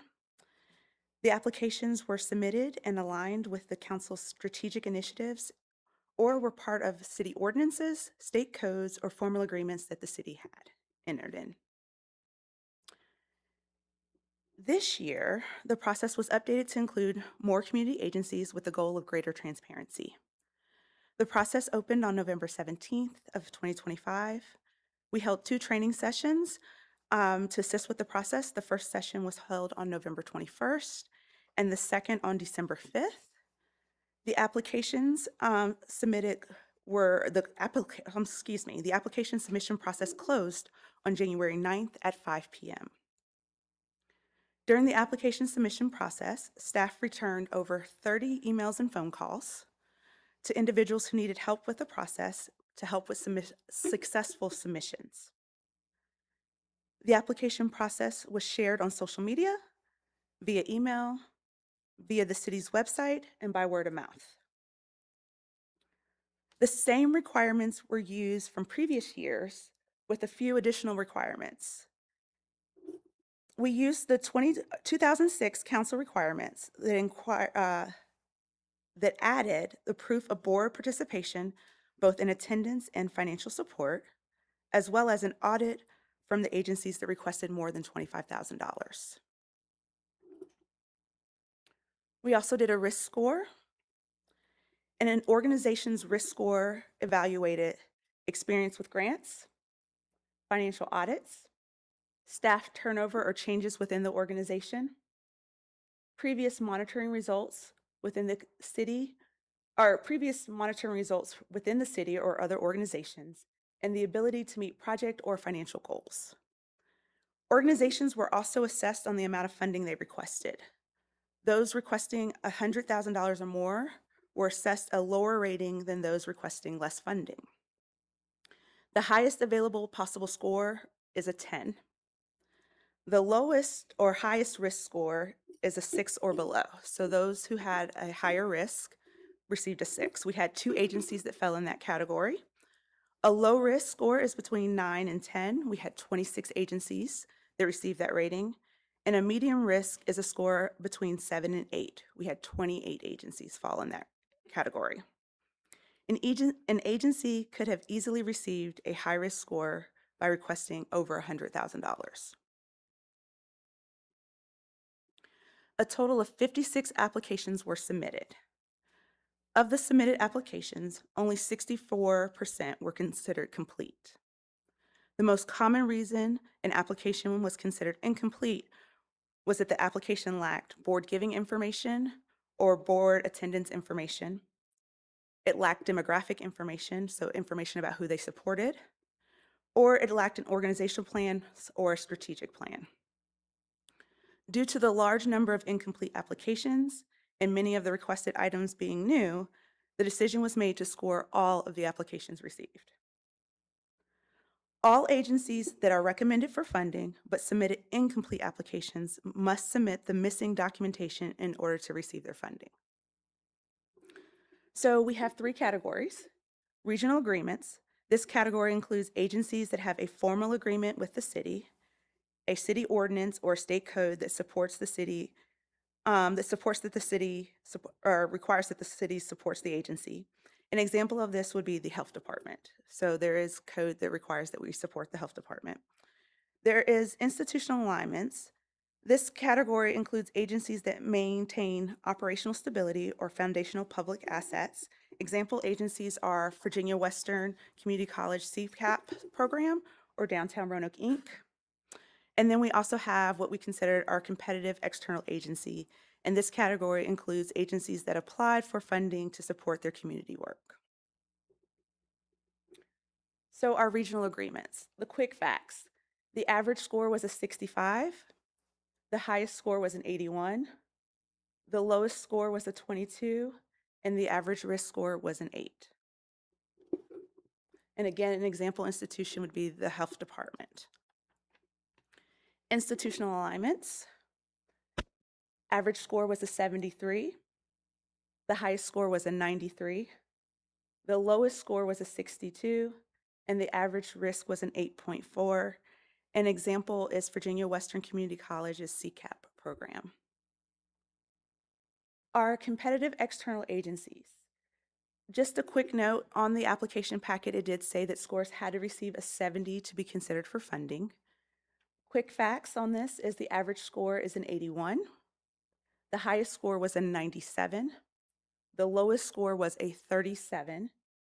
And the average risk was an 8.3. So the total recommended funding for all 3 categories is $12.8 million. The regional agreements, the request totaled $11.8 million, but the recommendation is for $11.9. And that change is because the health department received their updates from the state about what localities were responsible for, and so that accounts for the change there. Under institutional alignments, The request was 256,000. The recommendation is 249. Under competitive external agency, the request was 2 million. The recommendation is 652,000. And this fits within the budget of what we have available to fund our external agencies. I know this was pretty brief for what I usually do for you guys, but I would like to extend my sincere gratitude to all the agencies that submitted the application, who attended the trainings, who asked the hard questions. And then I wanted to thank the review committee.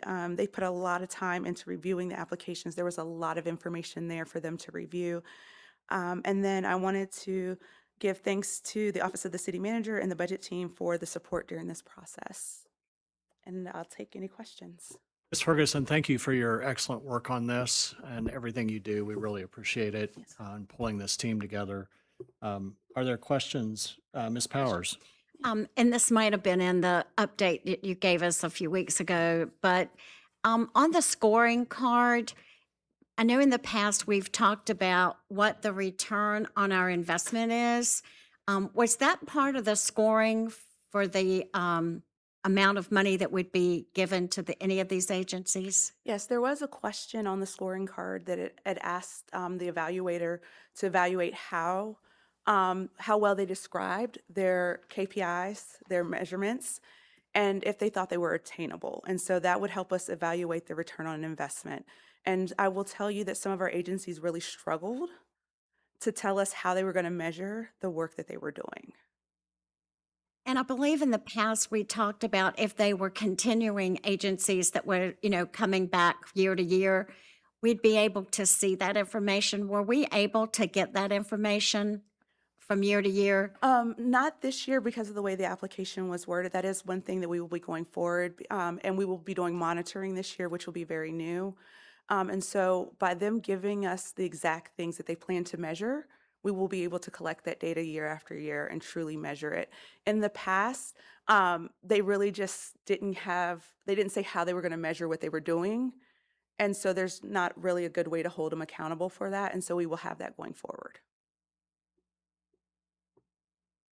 I don't have a question more so than just to say that I like this new process. I know our written news is here, but our TV folks, I wish they were still here to cover that. We are aware, at least I'll speak for myself, of the public's comments and sentiments about how we've used money and how we manage where their tax dollars, outside of grant money and things of that nature, money from the state, how are their tax dollars used?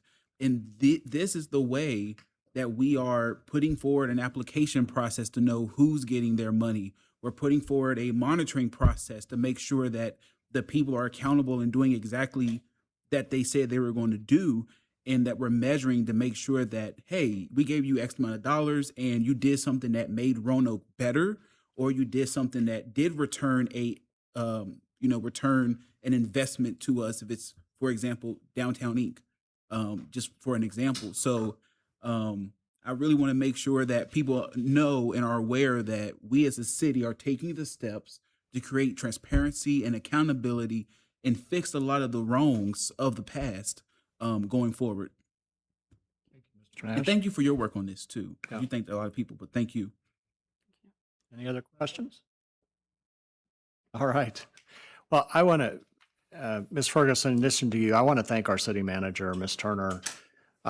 You've been here a little over a year, and I want to commend you and your team for working really hard to look at the overall health and well-being of our organization from every aspect, from how we care for our employees, how we look at our potential revenue growth, our expenditures, these new processes that we're putting in place. All of this is not just about transparency, it's about long-term financial health and well-being for our organization while sustaining our really positive credit rating. So I want to thank you and your team for the additional hours that you're putting in, not just during the budget, but year-round for this. I don't think the public has any clue how much time you're spending on helping us get on the right path. And so I just wanted to personally thank you for all that you're doing. Thank you. Thank you. All right, we will move into our items recommended for action. Item A is the acceptance of Virginia Department of Conservation and Recreation, DCR, Community Flood Preparedness Fund grant. This is watershed modeling for Peters Creek and Ore Branch watersheds. We have one measure and ordinance, and I'll entertain a motion and second. Second. Thank you, council members Hagan and Nash. Madam Clerk, will you please read the title paragraph? An ordinance authorizing the acceptance of the Virginia Department of Conservation and Recreation funding from the Community Flood Preparedness Fund grant to the city of Roanoke, authorizing execution of any required documents on behalf of the city, appropriating funds detailed more fully infra, and dispensing with the second reading of this ordinance by title. Thank you. Ms. Turner, is there anything you'd like to add? Yes, thank you. This funding will allow the city to complete a comprehensive survey and inventory of streams and stormwater systems, which will be used to develop accurate watershed models. These models will inform future capital projects, evaluate impacts of new development, support emergency preparedness, and guide public outreach efforts. Thank you. Thank you. Any questions? I have one. Yes, Ms. Sorry, Powers, I have that's so many fine. questions. Now's the time. Team here. Okay. I know in the past we were still acquiring property in the Peters Creek Road area to mitigate the flooding. Have we completed all of those properties?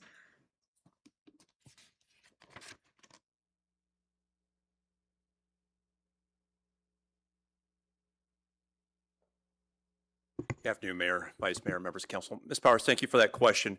Yes, so the question that you're asking about is over in the Peachtree area off of Northwoods. We have acquired those properties, and the second measure will be brought forward before you here will be to consider an application to FEMA to adjust the flood maps for those properties for a subsequent property or project.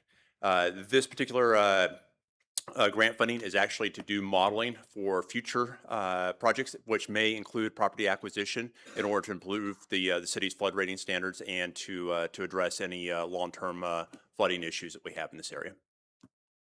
That update. All right, thank you. Other questions?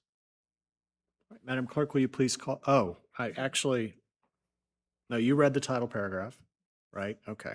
I think we're ready for the roll call. Thank you. Ms. Powers? Aye. Mr. Hagan? Aye. Ms. Sanchez Jones? Vice Mayor McGuire? Aye. Mr. Nash? Aye. Mayor Cobb? Aye, and the ordinance is adopted. Item B is the authorization to submit an application to the Federal Emergency Management Agency, also known as FEMA, for the Peters Creek Flood Mitigation Project, a conditional letter of map revision. We have one measure, a resolution, and I'll entertain a motion and second. I move the motion. Powers and Sanchez Jones. Madam Clerk, will you please read the title paragraph? A resolution authorizing the city manager or designee to execute and submit an application to the Federal Emergency Management Agency, FEMA, for the Peters Creek Flood Mitigation Project, conditional letter of map revision, and authorizing the city manager or designee to take such further actions and execute such further documents as may be necessary in connection with this application. Thank you. Ms. Turner, anything to add? Yes, thank you, Mr. Mayor. This project proposes vegetated floodplain benches along the stream to absorb floodwaters, lowering flood depths during a 1% annual chance of the 100-year flood without increasing risk to existing structures. Because of the project's scale and floodplain impacts, approval from FEMA is required through a conditional letter of map revisions. Council action is requested to endorse the CLOMR, which is, again, the conditional letter of map revisions, and authorize the city manager to execute and submit the necessary documents to FEMA. Thank you. Any questions from council? Mr. Nash? When I was looking at the flooding documents, I couldn't tell where on Peters Creek exactly it was. Is this that area near like the Harley Davidson dealership, or where we had like that really bad flooding incident? Like, where on Peters Creek are we talking about with this? Thank you, Councilmember Nash. I've got here with me Ian Shaw, our Stormwater Utility Manager, and Dr. Marcus Aguilar, who has done the bulk of the work on the previous project I discussed and this Clomar application. So this particular area here is actually located near Northwood, so you may be familiar with the Audi and BMW dealership, and then further on south on Peters Creek, the muffler shop. And so this would be just off Peters Creek in that particular neighborhood between those two locations where the project area would be. That's where that little bridge is when you're coming out of the neighborhood. You cross that bridge, and then it is across from that Harley Davidson dealership on top of the hill. That's correct. Okay, I thought so, because that's where we had that really significant flooding several months ago, and I was like, oh my gosh. So thank you. I just wanted clarification on where it was. Thank you. Other questions? All right, Madam Clerk, if you will please call the roll. Ms. Powers? Aye. Mr. Hagan? Aye. Ms. Sanchez Jones? Aye. Vice Mayor McGuire? Aye. Mr. Nash? Aye. Mayor Cobb? Aye, and the resolution is adopted. Item C is the adoption of the redefined strategic goals, objectives, and priorities for the city of Roanoke. There's one measure, a resolution. I'll entertain a motion and second. I move the motion. Second. Council members Powers and Nash. Madam Clerk, will you please read the title paragraph? Resolution adopting the City of Roanoke's strategic priorities. That's it. Short and sweet. I like it. All right. Well, I want to thank our city manager and team for working with council to refine these priorities, to make them a little tighter. And this is a living document. So we will continue to review and engage this, and I encourage citizens to take a look at these adopted priorities and part of our vision for the city. Any discussion by members of council? All right, Madam Clerk, will you please call the roll? Ms. Powers? Aye. Mr. Hagan? Aye. Ms. Sanchez Jones? Vice Mayor McGuire? Mr. Nash? Aye. And Mayor Cobb? Aye, and the resolution is adopted. Thank you. And now I'll call on our city manager, Ms. Turner, for her comments. Thank you, Mr. Mayor. I have 3 comments for today. Number 1, Parks and Recreation will be piloting a noise reduction initiative at the Shrine Hill pickleball courts.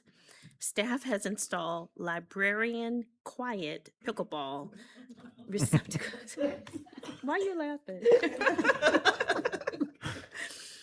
Receptacles filled with softer balls along with informational signage for players.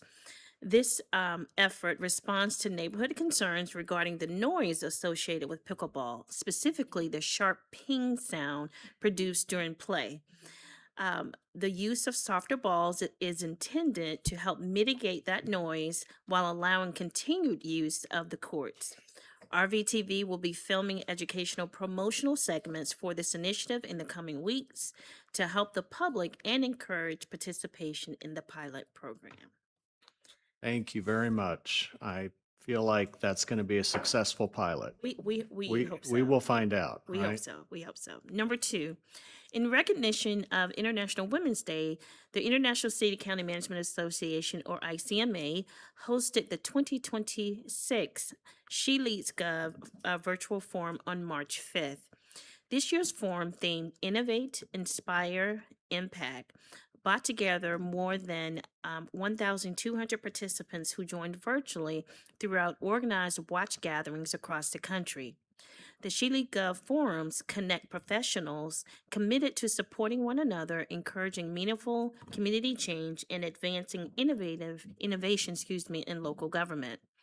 The event included conversations, collaborative sessions, and keynote presentations that provided practical strategies in strengthening local organizations and communities, while also fostering a strong sense of connection among participants. Here in Roanoke, more than 100 women employed by the city gathered Thursday morning, March 5th, to participate in this program. And just a little fun fact about the city of Roanoke. Women currently represent 38.5% of the city's municipal force. Now, this is actually lower than nationally, because nationally, women make up more than 50% of local government. And we have 23 women serving in senior leadership roles. Employees from multiple departments participated in the program to strengthen their leadership capacity and build professional connections across the organization. It was a huge success, and a special thanks to the mayor for coming out giving greetings. We appreciate that. And last but not least, Winter Storm Firm brought a prolonged period of freezing temperatures that impacted roadway pavements across the city. Water enters small cracks, freezes, expands and widens them, and repeated freeze-thaw cycles cause the pavement surface to weaken under traffic.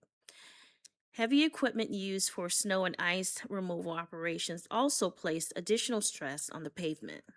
Since the storm, the City of Roanoke crews have logged 128 pothole repair requests through proactive inspection and city reports, with 23 of those reported in the past week.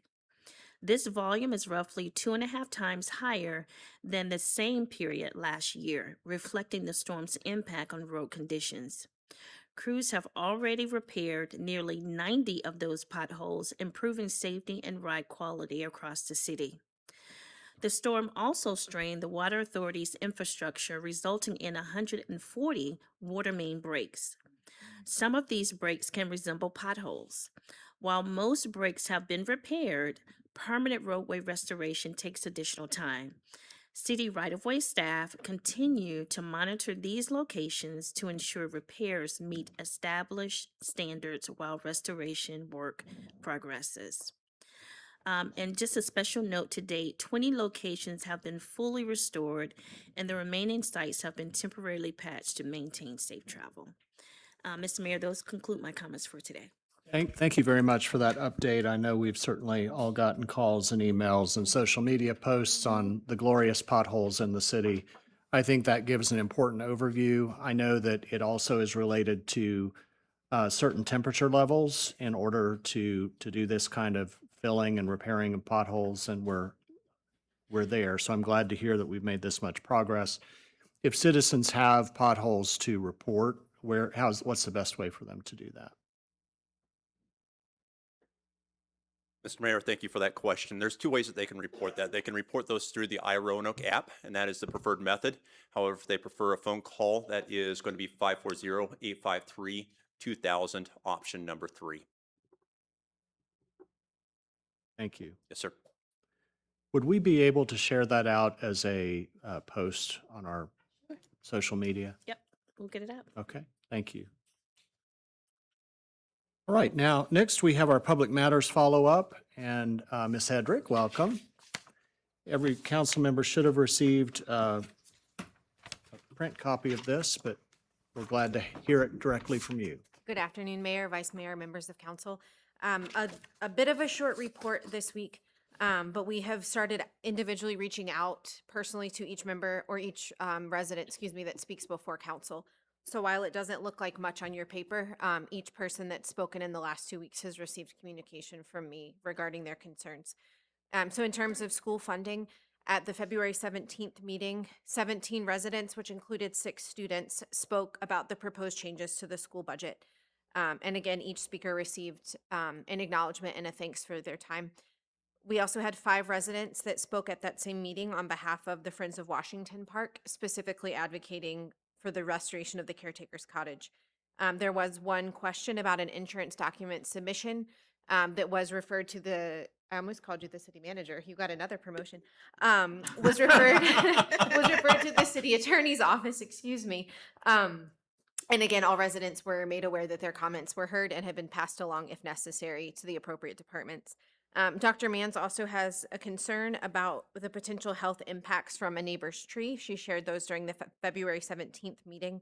I did reach out to the code compliance team who have investigated the property and said that there's nothing enforceable regarding the neighbor's tree. So I also shared that update with Dr. Manns and let her know everything was investigated properly at this point. There's nothing enforceable that code of compliance can deal with on her property.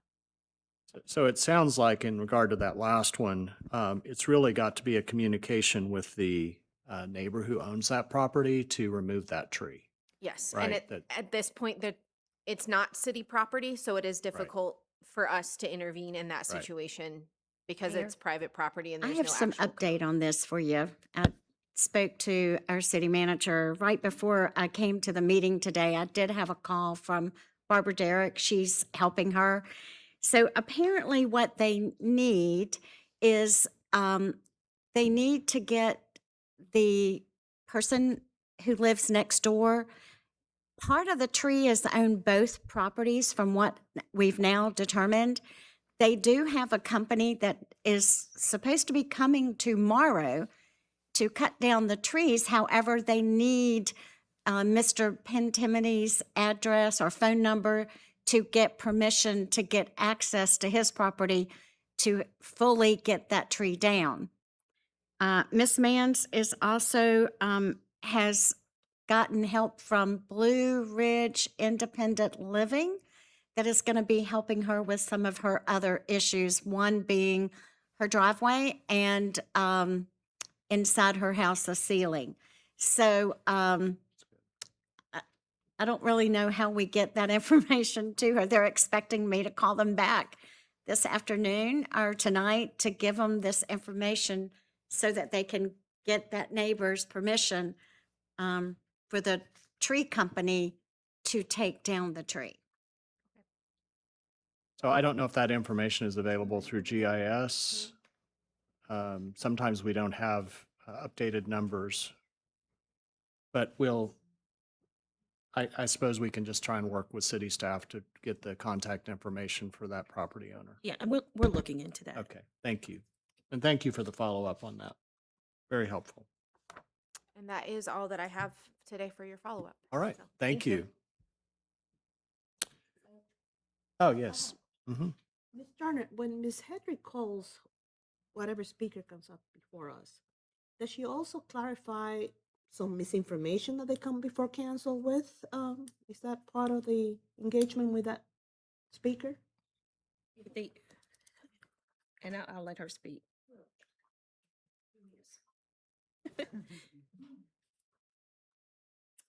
Thank you so much for your question. There have been instances where there has been misinformation.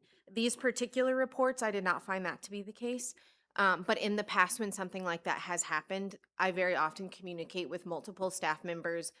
They are often also involved with the residents to say, we spoke to this person, this is the information that they provided us with.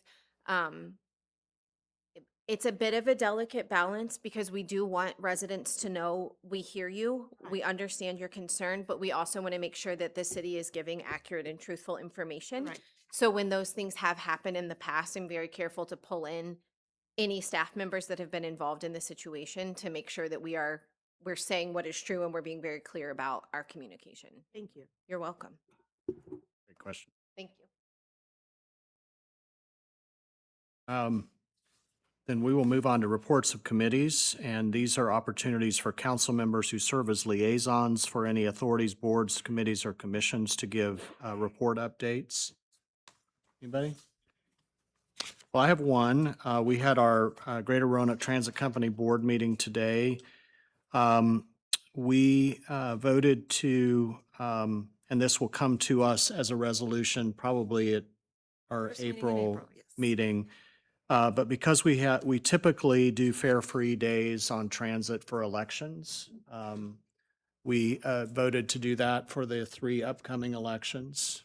So we will have a resolution come before us, first meeting in April, to confirm that.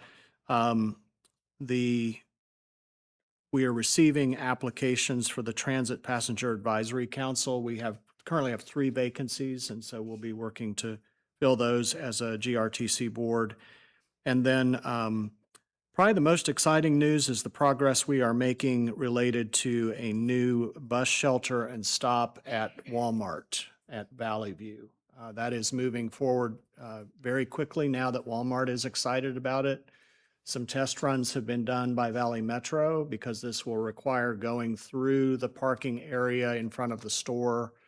It's a different location than we talked about previously. It's along the tree line on the far side of Walmart, not on the Valley View Boulevard side. So the bus would still come on that ring road, but then turn into the parking lot and come around to the shelter.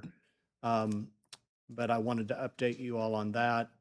We don't yet have a clear timeline on when that will be installed and up and running, but we are making significant progress. Thank you. We don't have any vacancies to fill today, so this council meeting will stand in recess for our closed meetings, and we will reconvene this evening at 7:00 p.m.